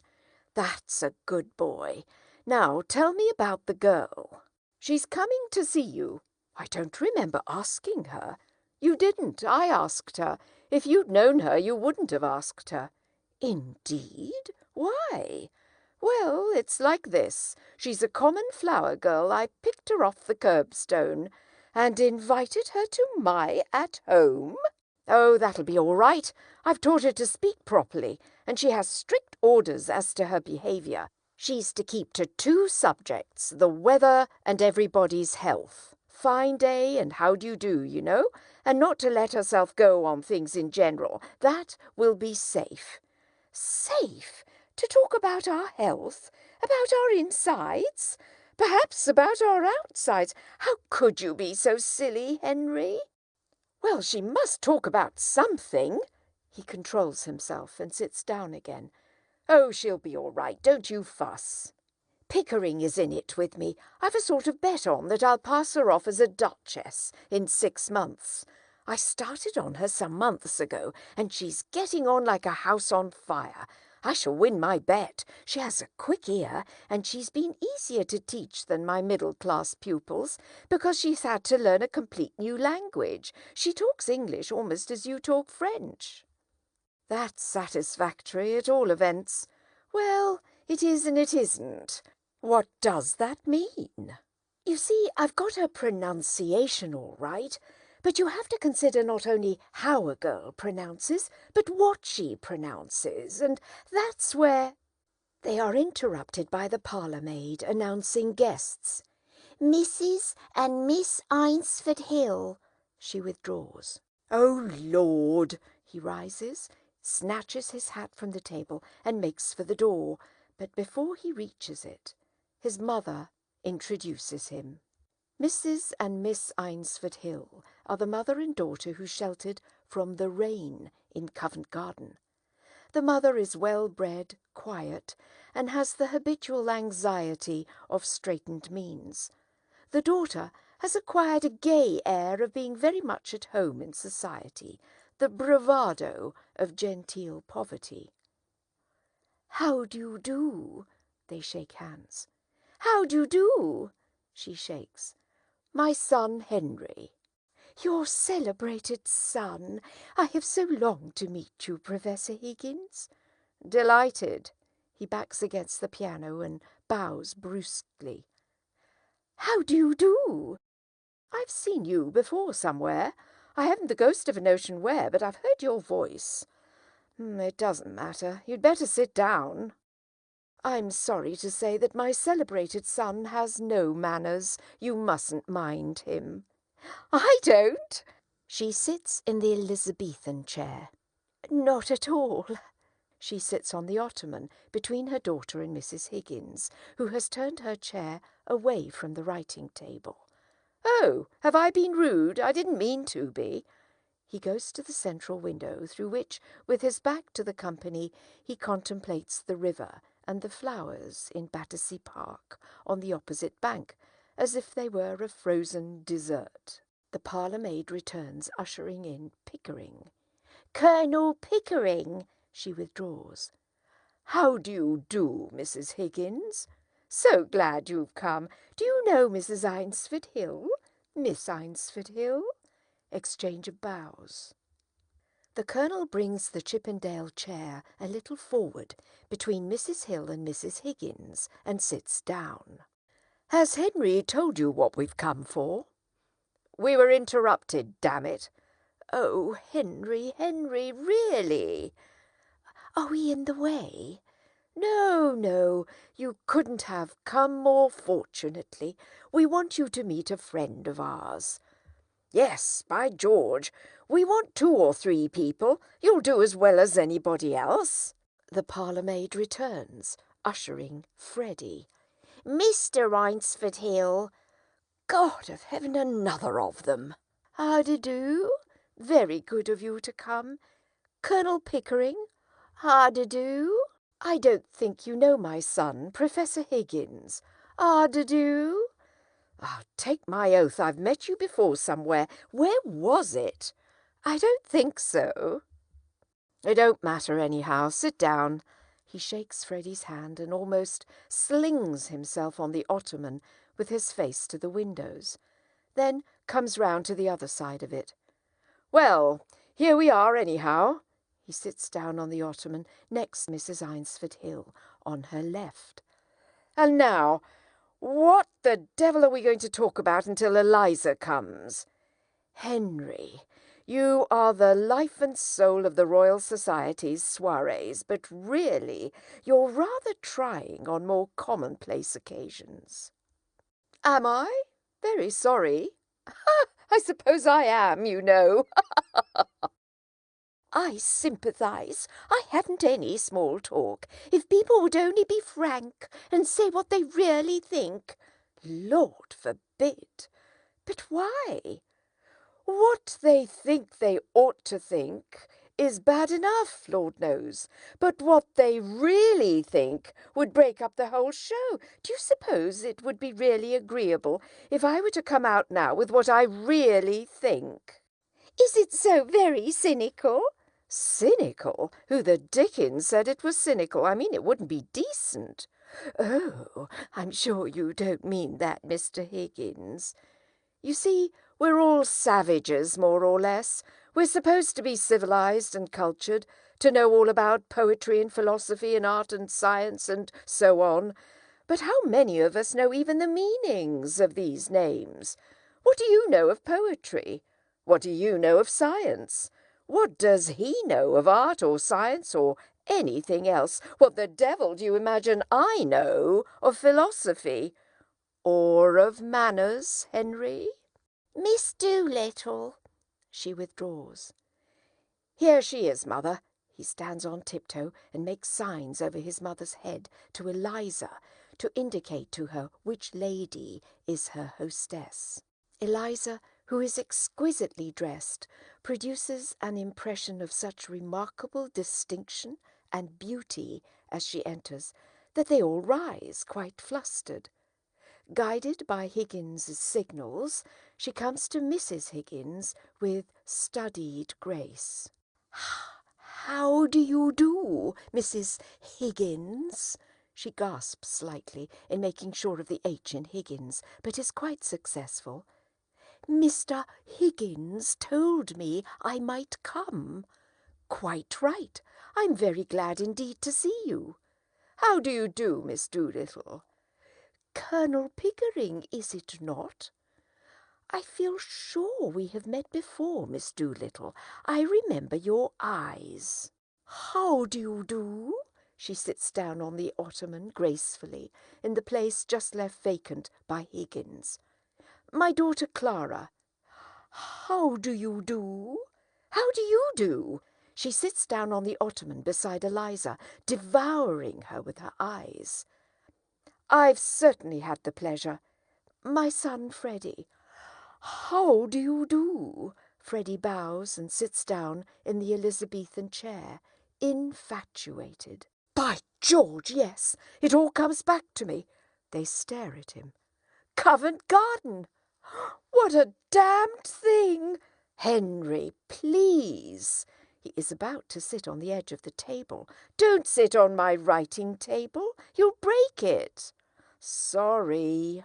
He goes to the divan, stumbling into the fender and over the fire irons on his way, extricating himself with muttered imprecations, and finishing his disastrous journey by throwing himself so impatiently on the divan that he almost breaks it. Mrs. Higgins looks at him, but controls herself and says nothing. A long and painful pause ensues. "Will it rain, do you think?" The shallow depression in the west of these islands is likely to move slowly in an easterly direction. There are no indications of any great change in the barometrical situation. How awfully funny! What is wrong with that, young man? I bet I got it right. Killing! I'm sure I hope it won't turn cold. There's so much influenza about. It runs right through our whole family regularly every spring. My aunt died of influenza, so they said. But it's my belief they done the old woman in. Done her in? Yes, Lord love you. Why should she die of influenza? She come through diphtheria right enough the year before. I saw her with my own eyes. Fairly blue with it she was. They all thought she was dead, but my father, he kept ladling gin down her throat till she came to so sudden that she bit the bowl off the spoon. Dear me! What call would a woman with that strength in her have to die of influenza? What become of her new straw hat that should have come to me? Somebody pinched it, and what I say is, them as pinched it done her in. What does doing her in mean? Oh, that's the new small talk. To do a person in means to kill them. You surely don't believe that your aunt was killed? Do I not? Them she lived with would have killed her for a hat pin, let alone a hat. But it can't have been right for your father to pour spirits down her throat like that. It might have killed her. Not her. Gin was mother's milk to her. Besides, he'd poured so much down his own throat that he knew the good of it. Do you mean that he drank? Drank? My word, something chronic. How dreadful for you. Not a bit. It never did him no harm, what I could see. But then he did not keep it up regular. On the burst, as you might say, from time to time, and always more agreeable when he had a drop in.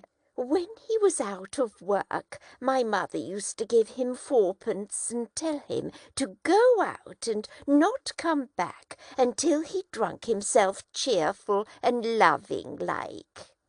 There's lots of women has to make their husbands drunk to make them fit to live with. You see, it's like this. If a man has a bit of a conscience, it always takes him when he's sober, and then it makes him low-spirited. A drop of booze just takes that off and makes him happy. Here, what are you sniggering at? The new small talk. You do it so awfully well. If I was doing it proper, what was you laughing at? Have I said anything I oughtn't? Not at all, Miss Doolittle. Well, that's a mercy anyhow. What I always say is, well, I must go. They all rise. Freddie goes to the door. So pleased to have met you. Goodbye. She shakes hands with Mrs. Higgins. Goodbye. Goodbye, Colonel Pickering. Goodbye, Miss Doolittle. They shake hands. Goodbye, all. Are you walking across the park, Miss Doolittle? If so, walk? Not bloody likely. I'm going in a taxi. She goes out. Pickering gasps and sits down. Freddie goes out on the balcony to catch another glimpse of Eliza. Well, I really can't get used to the new ways. Oh, it's all right, Mamma, quite right. People will think we never go anywhere or see anybody if you're so old-fashioned. I dare say I'm very old-fashioned, but I do hope you won't begin using that expression, Clara. I have got accustomed to hear you talking about men as rotters and calling everything filthy and beastly, though I do think it horrible and unladylike. But this last is really too much. Don't you think so, Colonel Pickering? Don't ask me. I've been away in India for several years, and manners have changed so much that I sometimes don't know whether I'm at a respectable dinner table or in a ship's forecastle. It's all a matter of habit. There's no right or wrong in it. Nobody means anything by it, and it's so quaint, and gives such a smart emphasis to things that are not in themselves very witty. I find the new small talk delightful and quite innocent. Well, after that, I think it's time for us to go. Pickering and Higgins rise. Oh, yes, we have 3 at-homes to go to still. Goodbye, Mrs. Higgins. Goodbye, Colonel Pickering. Goodbye, Professor Higgins. Goodbye. Be sure you try on that small talk at the 3 at-homes. Don't be nervous about it. Pitch it in strong. I will. Goodbye. Such nonsense, all this early Victorian prudery. Such damned nonsense. Such bloody nonsense. Clara! She goes out, radiant, conscious of being thoroughly up to date, and is heard descending the stairs in a stream of silvery laughter. Well, I ask you, He gives it up and comes to Mrs. Higgins. "Goodbye. Goodbye. Would you like to meet Miss Doolittle again?" "Yes, I should, most awfully." "Well, you know my days." "Yes, thanks awfully. Goodbye." He goes out. "Goodbye, Mr. Higgins." "Goodbye, goodbye." It's no use. I shall never be able to bring myself to use that word. Don't. It's not compulsory, you know. You'll get on quite well without it. Only Clara is so down on me if I'm not positively reeking with the latest slang. Goodbye. Goodbye. They shake hands. You mustn't mind, Clara. Pickering, catching from her lowered tone that this is not meant for him to hear, discreetly joins Higgins at the window. "We are so poor, and she gets so few parties, poor child. She doesn't quite know." Mrs. Higgins, seeing that her eyes are moist, takes her hand sympathetically and goes with her to the door. "But the boy is nice, don't you think so?" "Oh, quite nice. I shall always be delighted to see him." "Thank you, dear. Goodbye." She goes out. "Well, is Eliza presentable?" He swoops on his mother and drags her to the ottoman, where she sits down in Eliza's place with her son on her left. Pickering returns to his chair on her right. "You silly boy! Of course she's not presentable. She's a triumph of your art and of her dressmakers. But if you suppose for a moment that she doesn't give herself away in every sentence she utters, you must be perfectly cracked about her. But don't you think something might be done? I mean, something to eliminate the sanguinary element from her conversation?" "Not as long as she's in Henry's hands." "Do you mean that my language is improper?" "No, dearest. It would be quite proper, say on a canal barge, but it would not be proper for her at a garden party." "Well, I must say—" "Come, Higgins, you must learn to know yourself. I haven't heard such language as yours since we used to review the volunteers in Hyde Park 20 years ago." "Oh, well, if you say so. I suppose I don't always talk like a bishop." "Colonel Pickering, will you tell me what is the exact state of things in Wimpole Street?" "Well, I have come to live there with Henry. We work together at my Indian dialects, and we think it more convenient—" "Quite so. I know all about that. It's an excellent arrangement. But where does this girl live?" "With us, of course. Where would she live?" "But on what terms? Is she a servant? If not, what is she?" "I think I know what you mean, Mrs. Higgins." "Well, dash me if I do. I've had to work at the girl every day for months to get her to her present pitch. Besides, she's useful. She knows where my things are and remembers my appointments and so forth." "How does your housekeeper get on with her?" "Mrs. Pierce? Oh, she's jolly glad to get so much taken off her hands. For before Eliza came, she had to find things and remind me of my appointments. But she's got some silly bee in her bonnet about Eliza. She keeps saying, 'You don't think, sir,' doesn't she, Pick?" "Yes, that's the formula. 'You don't think, sir.' That's the end of every conversation about Eliza." "As if I ever stop thinking about the girl and her confounded vowels and consonants. I'm worn out thinking about her, and watching her lips and her teeth and her tongue, not to mention her soul, which is the quaintest of the lot." "You certainly are a pretty pair of babies, playing with your live doll." "Playing? The hardest job I ever tackled. Make no mistake about that, Mother. But you have no idea how frightfully interesting it is to take a human being and change her into a quite different human being by creating a new speech for her. It's filling up the deepest gulf that separates class from class and soul from soul." Yes, it's enormously interesting. I assure you, Mrs. Higgins, we take Eliza very seriously. Every week, every day almost, there is some new change. We keep records of every stage, dozens of gramophone discs and photographs.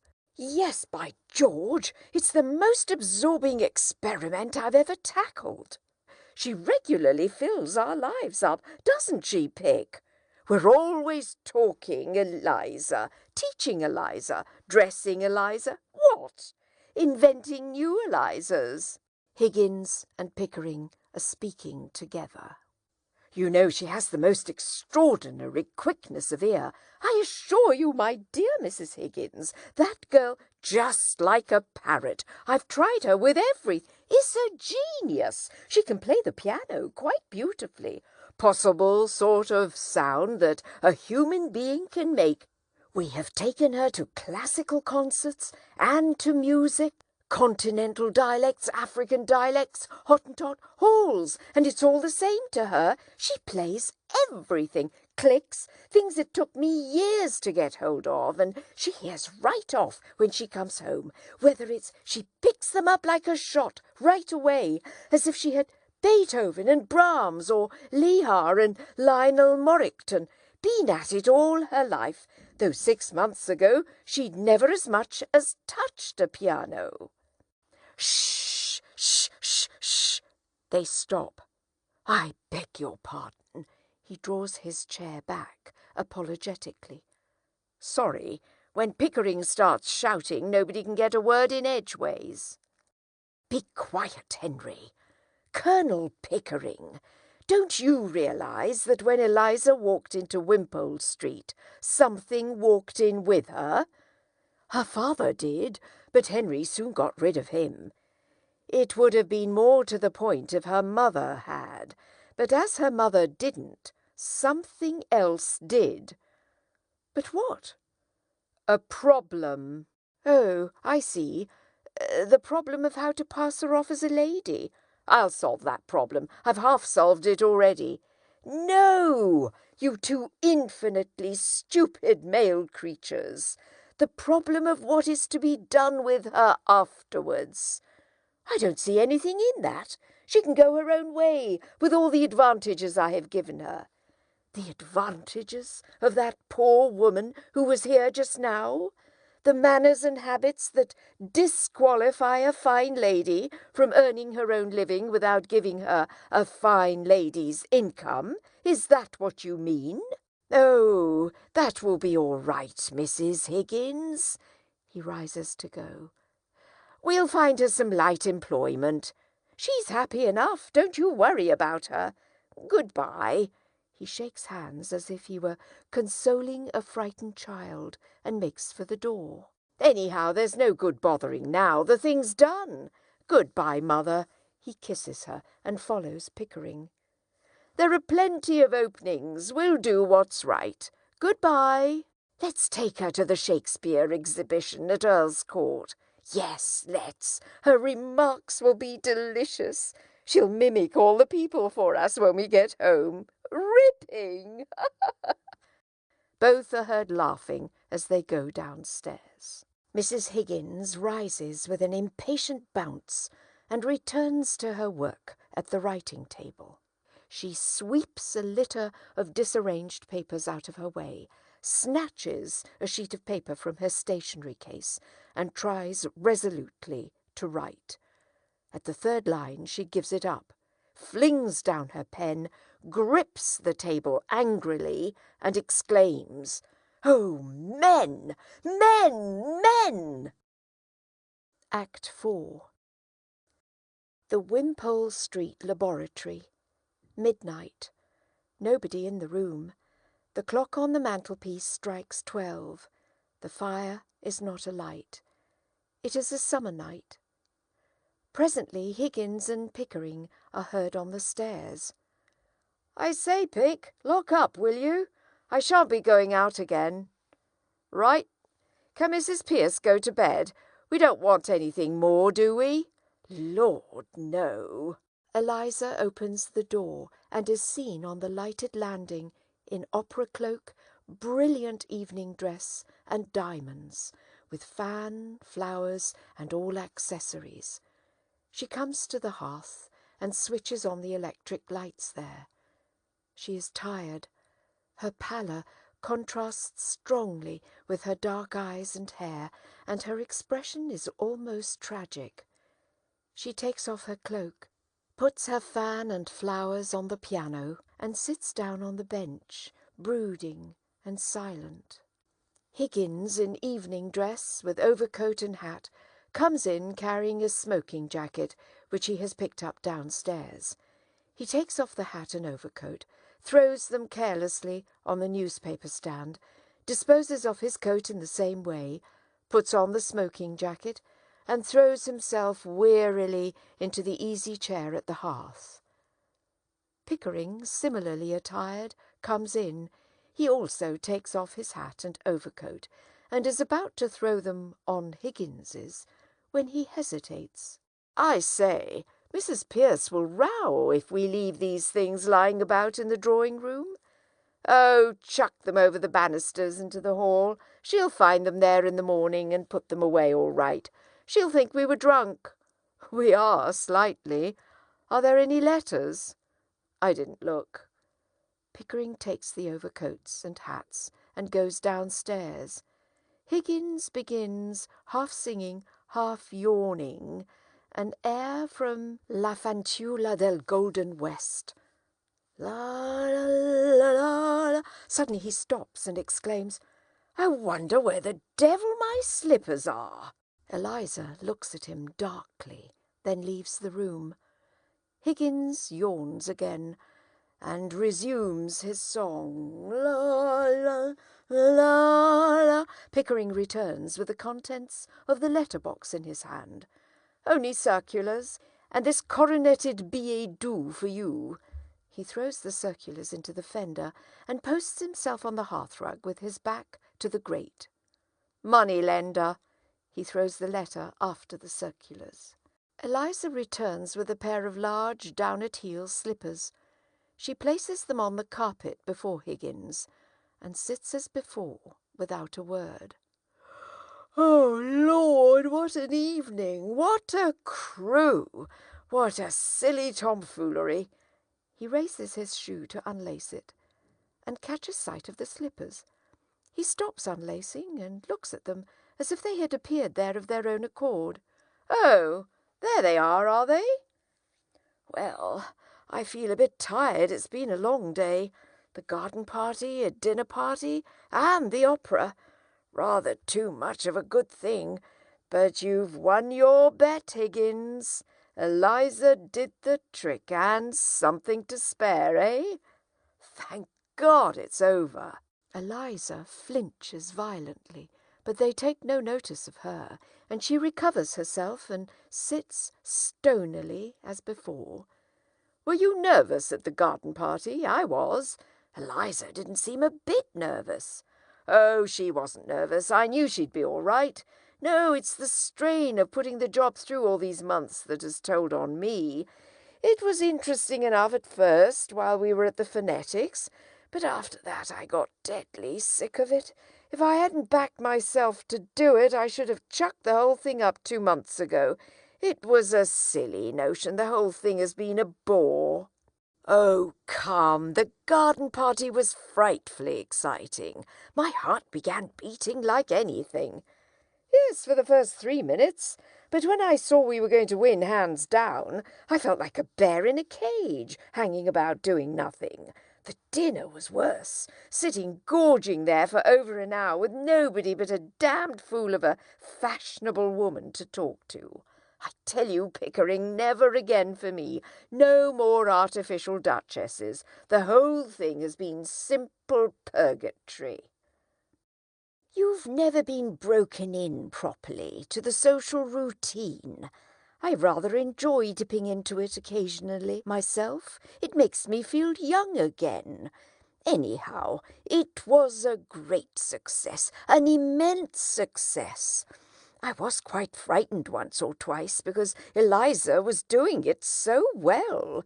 You see, lots of the real people can't do it at all. They're such fools that they think style comes by nature to people in their position, and so they never learn. There's always something professional about doing a thing superlatively well. Yes, that's what drives me mad. The silly people don't know their own silly business. However, it's over and done with, and now I can go to bed at last without dreading tomorrow. Eliza's beauty becomes murderous. I think I shall turn in too. Still, it's been a great occasion, a triumph for you. Good night. He goes. Good night. Put out the lights, Eliza, and tell Mrs. Pierce not to make coffee for me in the morning. I'll take tea. He goes out. Eliza tries to control herself and feel indifferent as she rises and walks across to the hearth to switch off the lights. By the time she gets there, she is on the point of screaming. She sits down in Higgins' chair and holds on hard to the arms. Finally, she gives way and flings herself furiously on the floor, raging. What the devil have I done with my slippers? He appears at the door. There are your slippers, and there, take your slippers, and may you never have a day's luck with them. What on earth? He comes to her. What's the matter? Get up. He pulls her up. Anything wrong? Nothing wrong with you. I've won your bet for you, haven't I? That's enough for you. I don't matter, I suppose.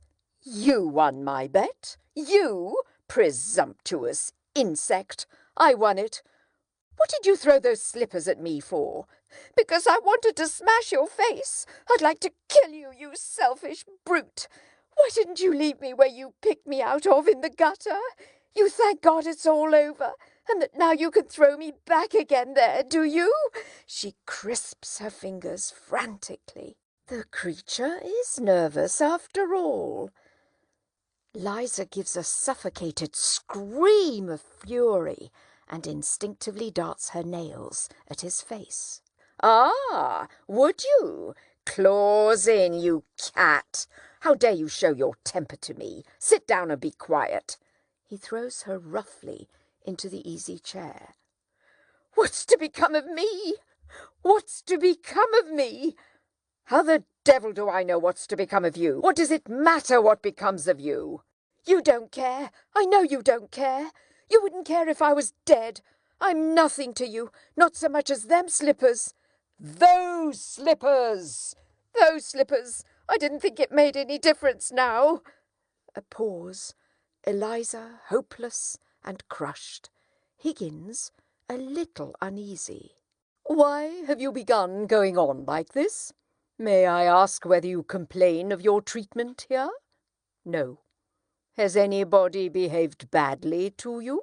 Colonel Pickering, Mrs. Pierce, any of the servants? No. I presume you don't pretend that I have treated you badly? No. I'm glad to hear it. He moderates his tone. Perhaps you're tired after the strain of the day. Will you have a glass of champagne? He moves towards the door. No. Thank you. This has been coming on you for some days. I suppose it was natural for you to be anxious about the garden party, but that's all over now. He pats her kindly on the shoulder. She writhes. There's nothing more to worry about. No, nothing more for you to worry about. She suddenly rises and gets away from him by going to the piano bench, where she sits and hides her face. Oh, God, I wish I was dead. Why, in heaven's name, why? Listen to me, Eliza. All this irritation is purely subjective. I don't understand. I'm too ignorant.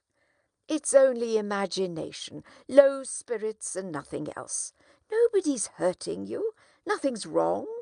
You go to bed like a good girl and sleep it off. Have a little cry and say your prayers. That will make you comfortable. I heard your prayers. Thank God it's all over. Well, don't you thank God it's all over? Now you are free and can do what you like. What am I fit for? What have you left me fit for? Where am I to go? What am I to do? What's to become of me? Oh, that's what's worrying you, is it?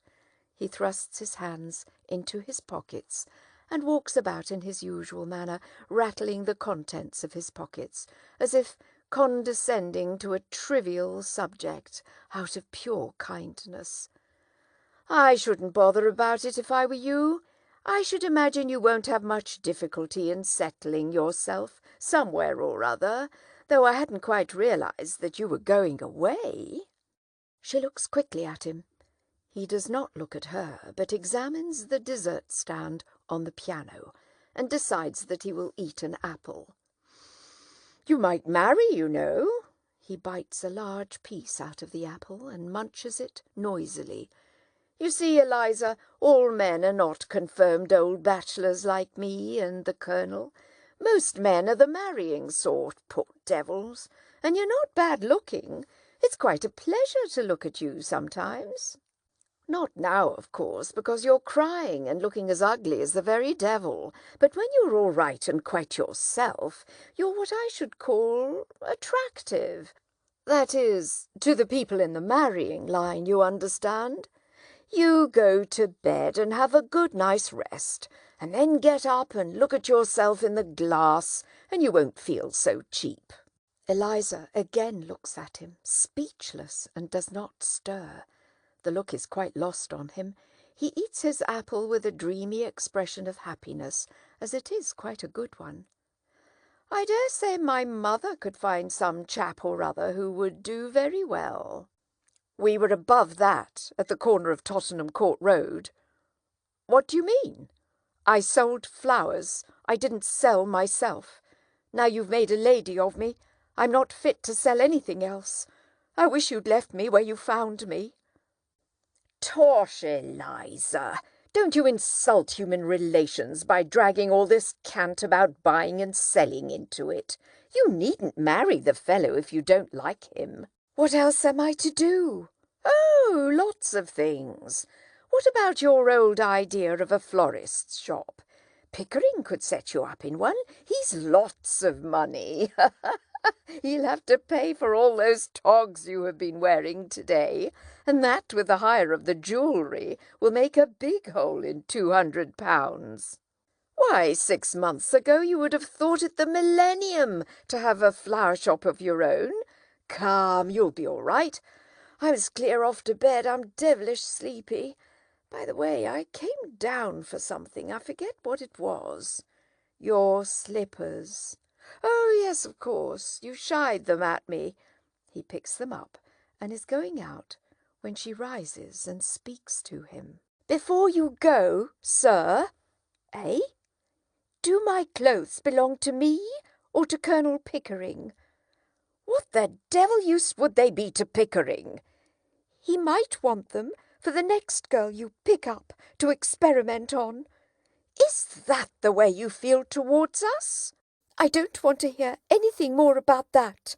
All I want to know is whether anything belongs to me. My own clothes were burnt. But what does it matter? Why need you start bothering about that in the middle of the night? I want to know what I may take away with me. I don't want to be accused of stealing. Stealing? You shouldn't have said that, Eliza. That shows a want of feeling. I'm sorry. I'm only a common, ignorant girl, and in my station I have to be careful. There can't be any feelings between the like of you and the like of me. Please, will you tell me what belongs to me and what doesn't? You may take the whole damned houseful if you like, except the jewels. They're hired. Will that satisfy you? He turns on his heel and is about to go in extreme dudgeon. Stop, please. She takes off her jewels. Will you take these to your room and keep them safe?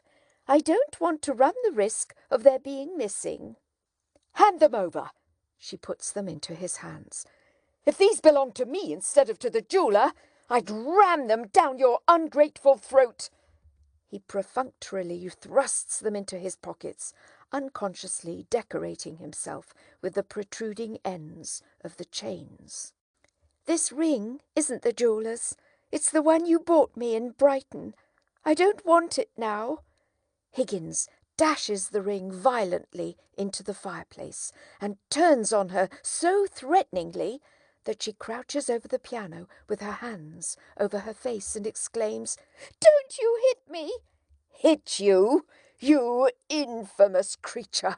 How dare you accuse me of such a thing? It is you who have hit me. You have wounded me to the heart." "I'm glad. I've got a little of my own back anyhow." "You have caused me to lose my temper, a thing that has hardly ever happened to me before.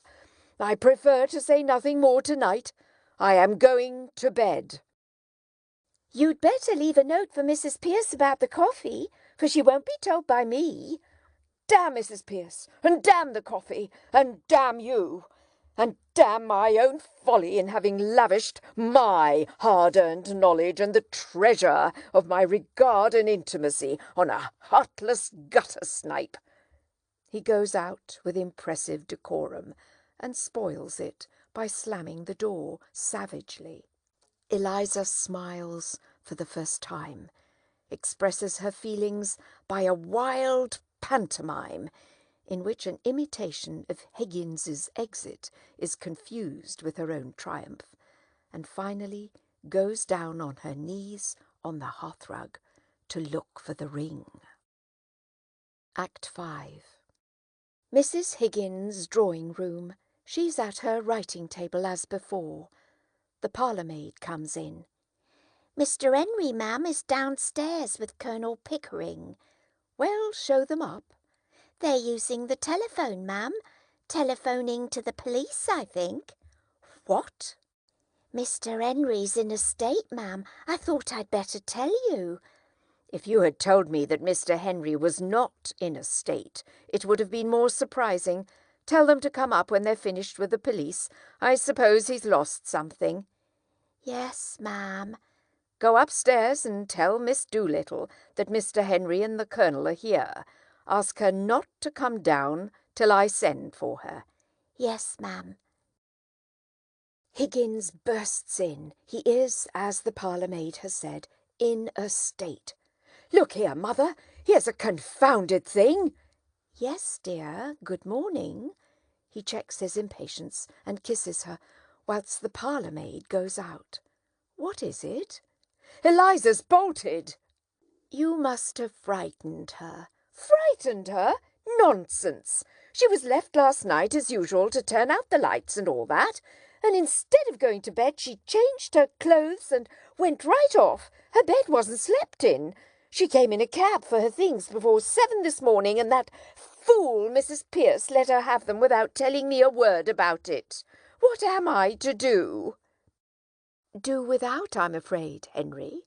The girl has a perfect right to leave if she chooses." "But I can't find anything. I don't know what appointments I've got. Pickering comes in. Mrs. Higgins puts down her pen and turns away from the writing-table. "Good morning, Mrs. Higgins. Has Henry told you?" He sits down on the ottoman. "What does that ass of an inspector say? Have you offered a reward?" "You don't mean to say you have set the police after Eliza?" "Of course. What are the police for? What else could we do?" He sits in the Elizabethan chair. "The inspector made a lot of difficulties. I really think he suspected us of some improper purpose." "Well, of course he did. What right have you to go to the police and give the girl's name as if she were a thief or a lost umbrella or something? Really?" She sits down again, deeply vexed. "But we want to find her. We can't let her go like this, you know, Mrs. Higgins. What were we to do?" "You have no more sense, either of you, than 2 children. Why—" The parlour-maid comes in and breaks off the conversation. Mr. Henry, a gentleman wants to see you very particular. He's been sent on from Wimpole Street. Oh, bother! I can't see anyone now. Who is it? A Mr. Doolittle, sir. Doolittle? Do you mean the dustman? Dustman? Oh, no, sir. A gentleman. By George, Pick, it's some relative of hers that she's gone to. Somebody we know nothing about. Send him up, quick. Yes, sir. She goes. Genteel relatives. Now we shall hear something. He sits down in the Chippendale chair. Do you know any of her people? Only her father, the fellow we told you about. Mr. Doolittle. She withdraws. Doolittle enters. He is brilliantly dressed in a new fashionable frock-coat with white waistcoat and grey trousers. A flower in his buttonhole, a dazzling silk hat, and patent leather shoes complete the effect. He is too concerned with the business he has come on to notice Mrs. Higgins. He walks straight to Higgins and accosts him with vehement reproach. "See here, do you see this? You done this?" "Done what, man?" "This, I tell you, look at it. Look at this hat, look at this coat. Has Eliza been buying you clothes?" "Eliza? Not she, not half. Why would she buy me clothes?" "Good morning, Mr. Doolittle. Won't you sit down?" "Oh, asking your pardon, ma'am." He approaches her and shakes her proffered hand. "Thank you." He sits down on the ottoman on Pickering's right. "I am that full of what's happened to me that I can't think of anything else. What the dickens has happened to you?" "I shouldn't mind if it had only happened to me. Anything might happen to anybody, and nobody to blame but Providence, as you might say. But this is something that you done to me. Yes, you, Henry Higgins." "Have you found Eliza? That's the point." "Have you lost her?" "Yes." "You have all the luck you have. I ain't found her. But she'll find me quick enough now after what you done to me." "But what has my son done to you, Mr. Doolittle?" "Done to me? Ruined me? Destroyed my happiness? Tied me up and delivered me into the hands of middle-class morality?" "You're raving. You're drunk. You're mad. I gave you £5. After that I had 2 conversations with you at £0.50 an hour. I've never seen you since." "No, drunk am I? Mad am I? Tell me this. Did you or did you not write a letter to an old blighter in America that was giving 5 millions to found moral reform societies all over the world, and that wanted you to invent a universal language for him? What? Ezra D. Wannerfellow? He's dead." He sits down again carelessly. "Yes, he's dead, and I'm done for. Now, did you or did you not write a letter to him to say that the most original moralist at present in England, to the best of your knowledge, was Alfred Doolittle, a common dustman?" "Oh, after your last visit I remember making some silly joke of the kind." "Ah, you may well call it a silly joke. It put the lid on me right enough. Just give him the chance he wanted to show that Americans is not like us, that they recognise and respect merit in every class of life, however humble. Them words is in his bloomin' will, in which, Henry Higgins, thanks to your silly joking, he leaves me a share in his pre-digested cheese trust worth 3,000 a year, on condition that I lecture for his Wannerfeller Moral Reform World League as often as they ask me, up to 6 times a year. The devil he does. Whew, what a lark! A safe thing for you, Doolittle. They won't ask you twice. It ain't the lecturing I mind. I'll lecture him blue in the face, I will, and not turn a hair. It's making a gentleman of me that I object to. Who asked him to make a gentleman of me? I was happy, I was free. I touched pretty nigh everybody for money when I wanted it, same as I touched you, Henry Higgins. Now I'm worrited, tied neck and heels, and everybody touches me for money. It's a fine thing for you, says my solicitor. Is it, says I. You mean it's a good thing for you, I says. When I was a poor man and had a solicitor once, when they found a pram in the dust cart, he got me off and got shut of me and got me shut of him as quick as he could. Same with the doctors. Used to shove me out of hospital before I could hardly stand on my legs, and nothing to pay. Now they finds out that I'm not a healthy man and can't live unless they looks after me twice a day. In the house I'm not let do a hand's turn for myself. Somebody else must do it and touch me for it. A year ago I hadn't a relative in the world except 2 or 3 that wouldn't speak to me.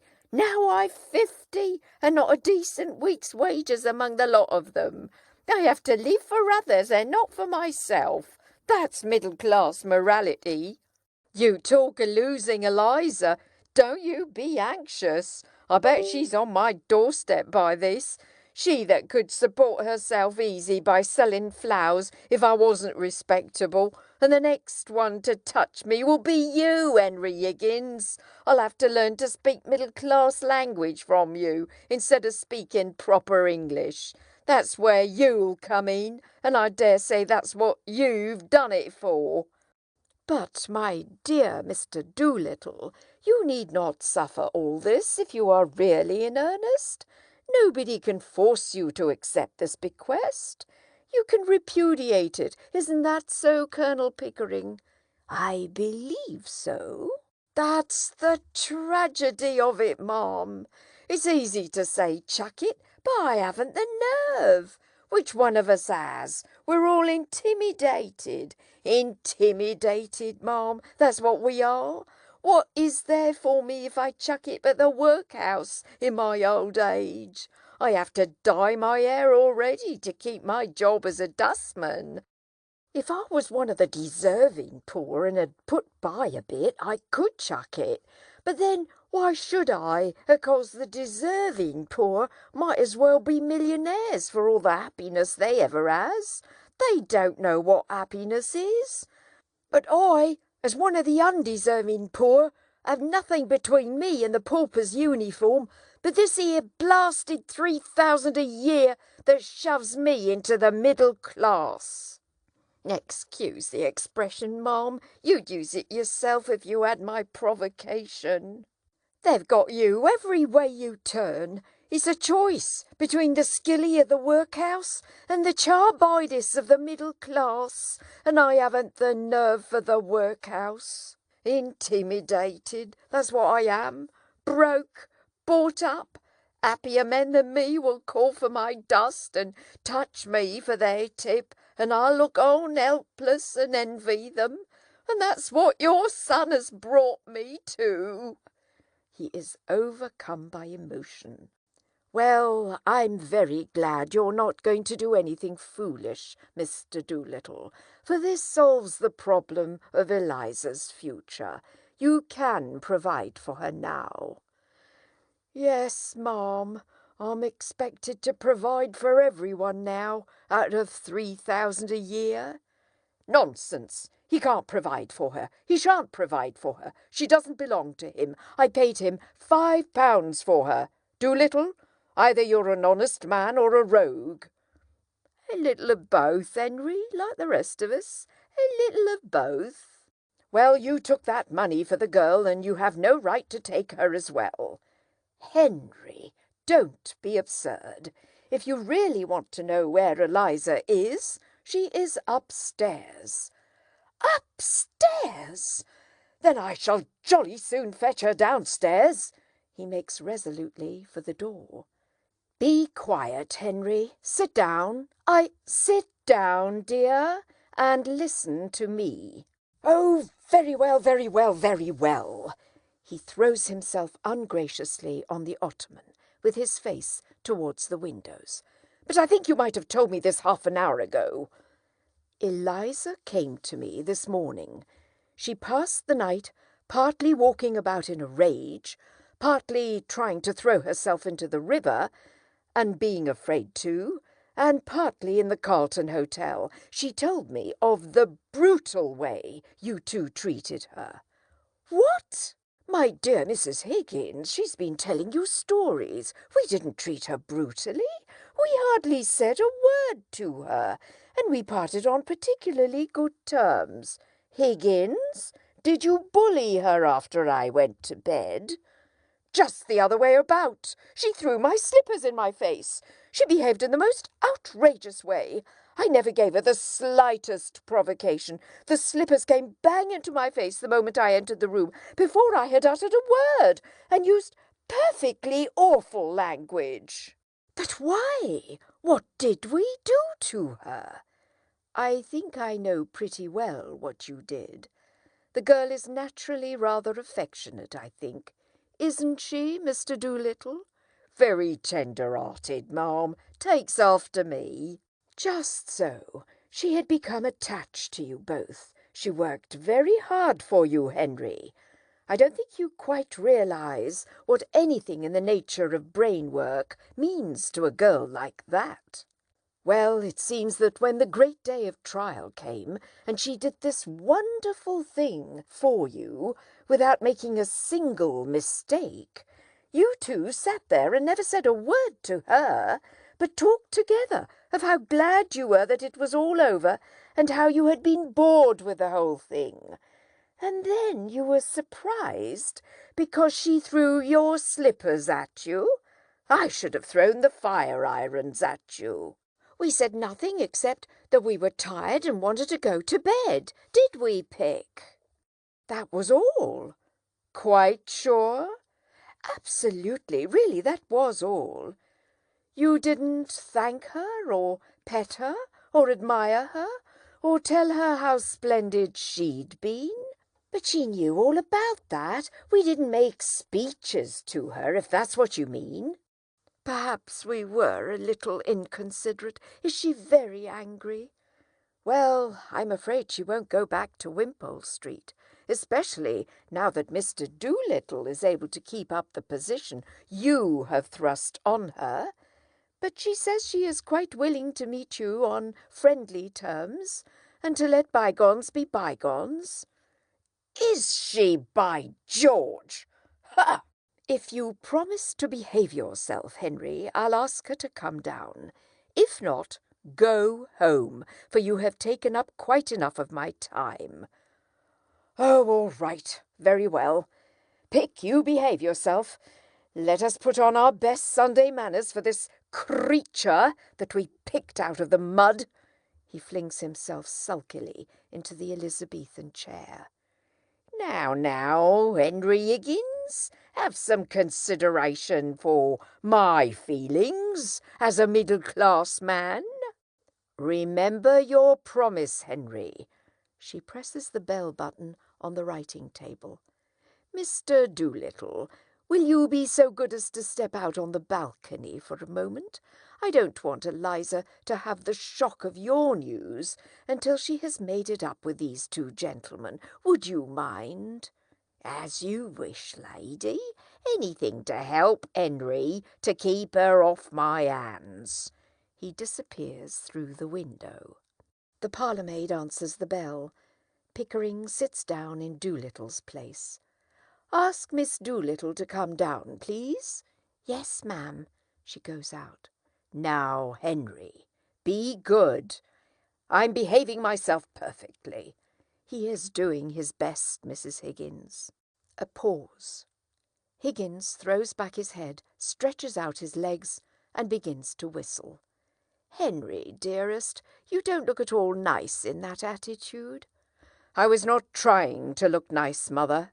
It doesn't matter, dear. I only wanted to make you speak. Why? Because you can't speak and whistle at the same time. Higgins groans. Another very trying pause. "Where the devil is that girl? Are we to wait here all day?" Eliza enters, sunny, self-possessed, and giving a staggeringly convincing exhibition of ease of manner.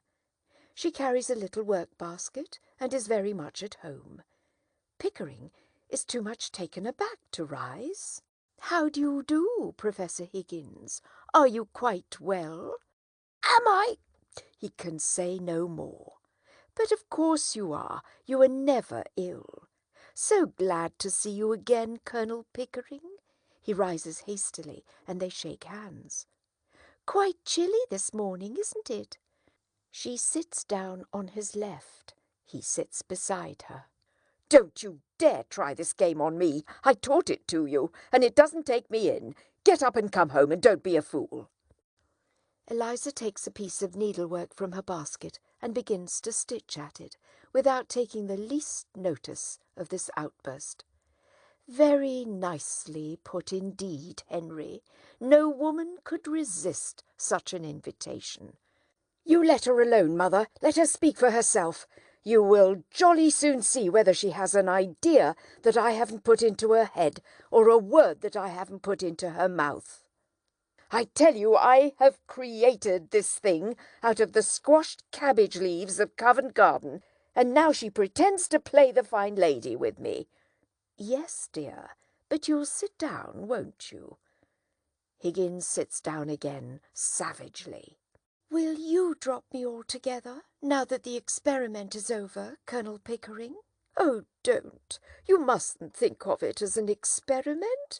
It shocks me somehow." "Oh, I am only a squashed cabbage leaf." "No!"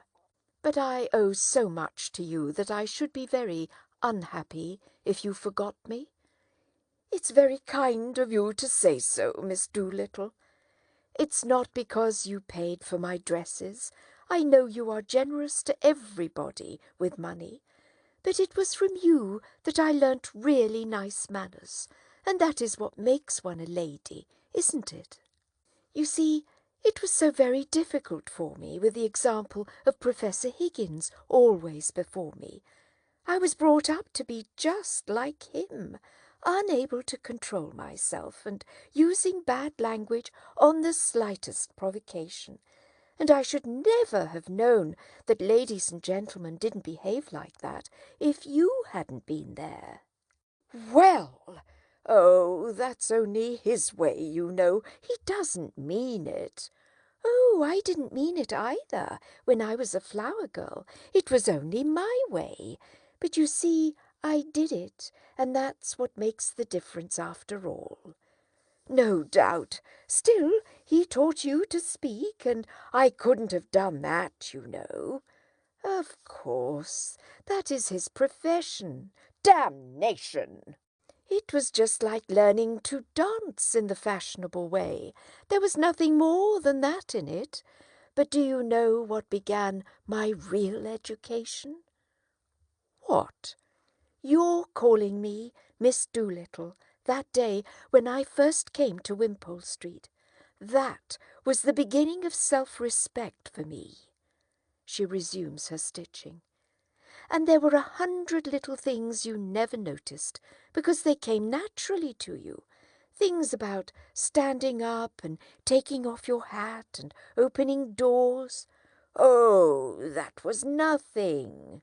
"Yes, things that showed you thought and felt about me as if I were something better than a scullery maid. Though of course I know you would have been just the same to a scullery maid if she had been let in the drawing-room." "You never took off your boots in the dining-room when I was there."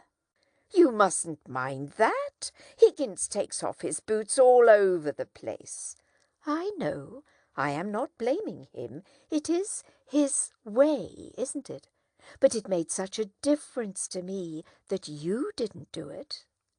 You see, really and truly, apart from the things anyone can pick up, the dressing and the proper way of speaking and so on, the difference between a lady and a flower girl is not how she behaves, but how she's treated." I shall always be a flower girl to Professor Higgins, because he always treats me as a flower girl, and always will. But I know I can be a lady to you, because you always treat me as a lady, and always will. Please don't grind your teeth, Henry. Well, this is really very nice of you, Miss Doolittle. I should like you to call me Eliza now, if you would. Thank you, Eliza, of course. And I should like Professor Higgins to call me Miss Doolittle. I'll see you damned first. Henry, Henry. Why don't you slang back at him? Don't stand it. It would do him a lot of good. I can't. I could have done it once, but now I can't go back to it. Last night when I was wandering about, a girl spoke to me, and I tried to get back into the old way with her, but it was no use. You told me, you know, that when a child is brought to a foreign country, it picks up the language in a few weeks and forgets its own. Well, I am a child in your country. I have forgotten my own language, and can speak nothing but yours. That's the real break-off with the corner of Tottenham Court Road. Leaving Wimpole Street finishes it. Oh, but you're coming back to Wimpole Street, aren't you? You'll forgive Higgins. Forgive? Will she, by George? Let her go. Let her find out how she can get on without us. She will relapse into the gutter in 3 weeks without me at her elbow. Doolittle appears at the centre window. With a look of dignified reproach at Higgins, he comes slowly and silently to his daughter, who with her back to the window is unconscious of his approach. He's incorrigible, Eliza. You won't relapse, will you? No, not now. Never again. I have learnt my lesson. I don't believe I could utter one of the old sounds if I tried. Doolittle touches her on her left shoulder. She drops her work, losing her self-possession utterly at the spectacle of her father's splendour. Ow! Aha! Just so. Ow! Ow! Ow! Victory! Victory! He throws himself on the divan, folding his arms and spraddling arrogantly. Can you blame the girl? Don't look at me like that, Eliza. It ain't my fault. I've come into money.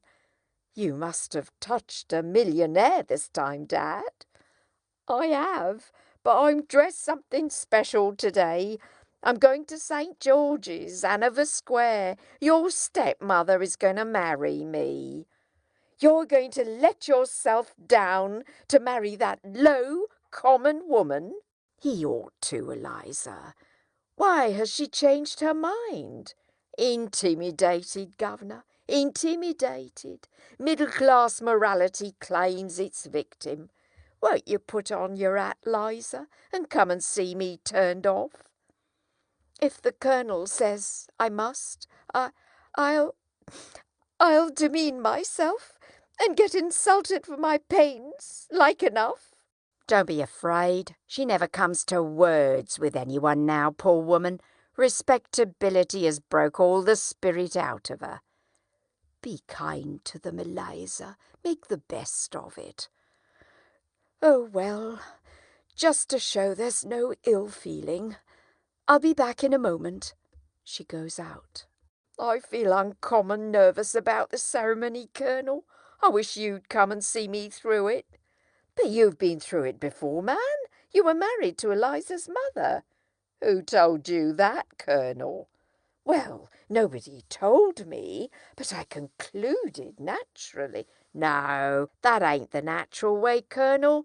It's only the middle-class way. My way was always the undeserving way. But don't say nothing to Eliza. She don't know. I always had a delicacy about telling her. Quite right. We'll leave it so, if you don't mind. And you'll come to the church, Colonel, and put me through straight? With pleasure, as far as a bachelor can. May I come, Mr. Doolittle? I should be very sorry to miss your wedding. I should indeed be honoured by your condescension, ma'am, and my poor old woman would take it as a tremendous compliment. She's been very low, thinking of the happy days that are no more. I'll order the carriage and get ready. The men rise, except Higgins. I shan't be more than 15 minutes. As she goes to the door, Eliza comes in, hatted and buttoning her gloves. I'm going to the church to see your father married, Eliza. You had better come in the brougham with me. Colonel Pickering can go on with the bridegroom. Mrs. Higgins goes out. Eliza comes to the middle of the room, between the centre window and the ottoman. Pickering joins her. Bridegroom, what a word! It makes a man realise his position somehow. He takes up his hat and goes towards the door. Before I go, Eliza, do forgive him and come back to us. I don't think Papa would allow me. Would you, Dad? They played you off very cunning, Eliza, them two sportsmen. If it had been only one of them, you could have nailed him. But you see, there was two, and one of them chaperoned the other, as you might say. It was artful of you, Colonel, but I bear no malice. I should have done the same myself. I've been the victim of one woman after another all my life, and I don't grudge you two getting the better of Eliza. I shan't interfere. It's time for us to go, Colonel. So long, Henry. See you in St. George's, Eliza. He goes out. Do stay with us, Eliza. He follows Doolittle. Eliza goes out on the balcony to avoid being alone with Higgins. He rises and joins her there. She immediately comes back into the room and makes for the door, but he goes along the balcony quickly and gets his back to the door before she reaches it. Well, Eliza, you've had a bit of your own back, as you call it. Have you had enough? And are you going to be reasonable? Or do you want any more? You want me back only to pick up your slippers and put up with your tempers and fetch and carry for you. I haven't said I wanted you back at all. Oh, indeed. Then what are we talking about? About you, not about me. If you come back, I shall treat you just as I have always treated you. I can't change my nature, and I don't intend to change my manners. My manners are exactly the same as Colonel Pickering's. That's not true. He treats a flower girl as if she was a duchess, and I treat a duchess as if she was a flower girl. I see. She turns away composedly and sits on the ottoman, facing the window. The same to everybody. Just so. Like father. Without accepting the comparison at all points, Eliza, it's quite true that your father is not a snob, and that he will be quite at home in any station of life to which his eccentric destiny may call him. The great secret, Eliza, is not having bad manners or good manners, or any other particular sort of manners, but having the same manner for all human souls. In short, behaving as if you were in heaven, where there are no third-class carriages, and one soul is as good as another. Amen. You are a born preacher. The question is not whether I treat you rudely, but whether you ever heard me treat anyone else better. I don't care how you treat me. I don't mind your swearing at me. I don't mind a black eye. I've had one before this. But I won't be passed over. Then get out of my way, for I won't stop for you. You talk about me as if I were a motor bus. So you are a motor bus, all bounce and go, and no consideration for anyone. But I can do without you. Don't think I can't. I know you can. I told you you could. I know you did, you brute. You wanted to get rid of me. Liar. Thank you. She sits down with dignity. You never asked yourself, I suppose, whether I could do without you. don't you try to get round me. You'll have to do without me. I can do without anybody. I have my own soul, my own spark of divine fire.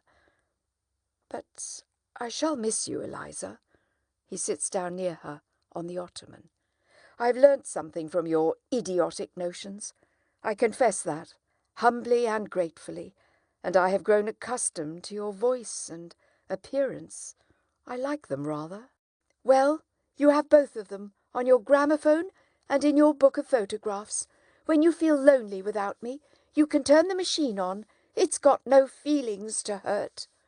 I can't turn your soul on. Leave me those feelings, and you can take away the voice and the face. They are not you.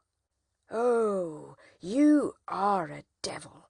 You can twist the heart in a girl as easy as some could twist her arms to hurt her.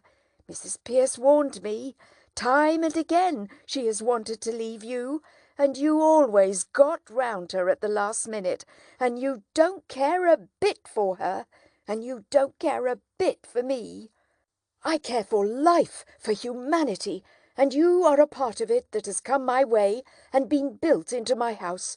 What more can you or anyone ask? I won't care for anybody that doesn't care for me. Commercial principles, Eliza. Like selling violets, isn't it? Don't sneer at me. It's mean to sneer at me. I've never sneered in my life. Sneering doesn't become either the human face or the human soul.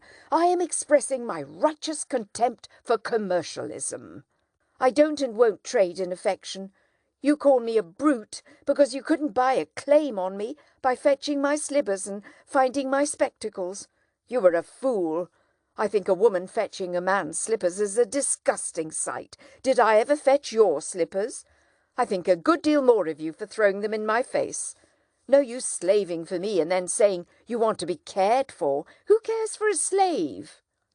If you come back for the sake of good fellowship, for you'll get nothing else. You've had 1,000 times as much out of me as I have out of you, and if you dare to set up your little dog's tricks of fetching and carrying slippers against my creation of a Duchess Eliza, I'll slam the door in your silly face. What did you do it for if you didn't care for me? Why, because it was my job. You never thought of the trouble it would make for me. Would the world ever have been made if its maker had been afraid of making trouble? Making life means making trouble. There's only one way of escaping trouble, and that's killing things. Cowards, you notice, are always shrieking to have troublesome people killed. I'm no preacher. I don't notice things like that. I notice that you don't notice me. Eliza, you're an idiot. I waste the treasures of my Miltonic mind by spreading them before you. Once for all understand that I go my way and do my work without caring 2 pence what happens to either of us. I am not intimidated, like your father and your stepmother, so you can come back or go to the devil, which you please. What am I to come back for? For the fun of it. That's why I took you on. And you may throw me out tomorrow if I don't do everything you want me to. Yes, and you may walk out tomorrow if I don't do everything you want me to. And live with my stepmother? Yes, or sell flowers. Oh, if I only could go back to my flower basket.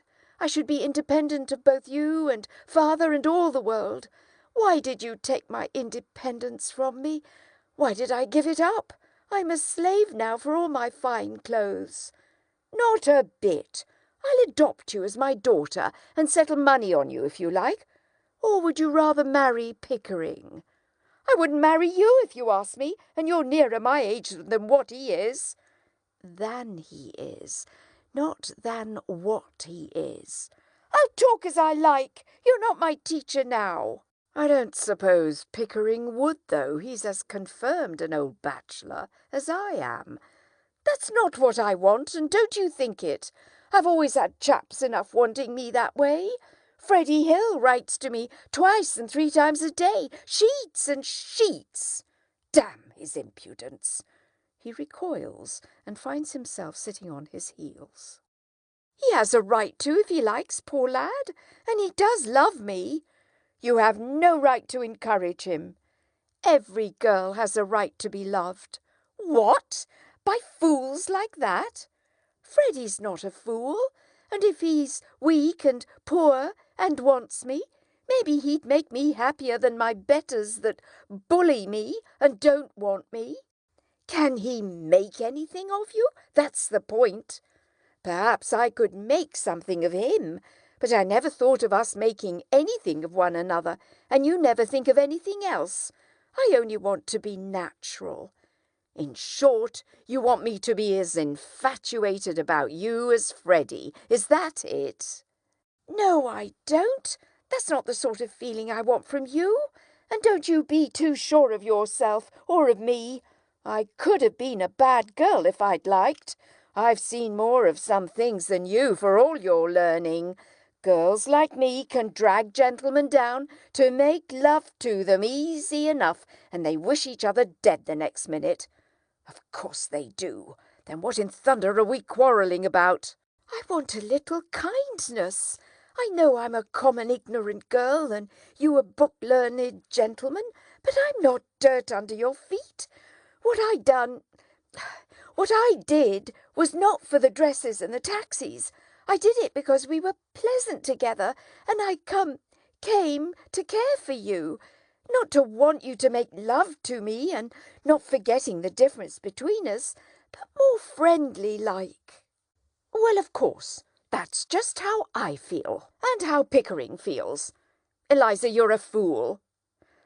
That's not a proper answer to give me. She sinks on the chair at the writing table in tears. It's all you'll get until you stop being a common idiot. If you're going to be a lady, you'll have to give up feeling neglected if the men you know don't spend half their time snivelling over you and the other half giving you black eyes. If you can't stand the coldness of my sort of life and the strain of it, go back to the gutter. Work till you are more a brute than a human being, and then cuddle and squabble and drink till you fall asleep.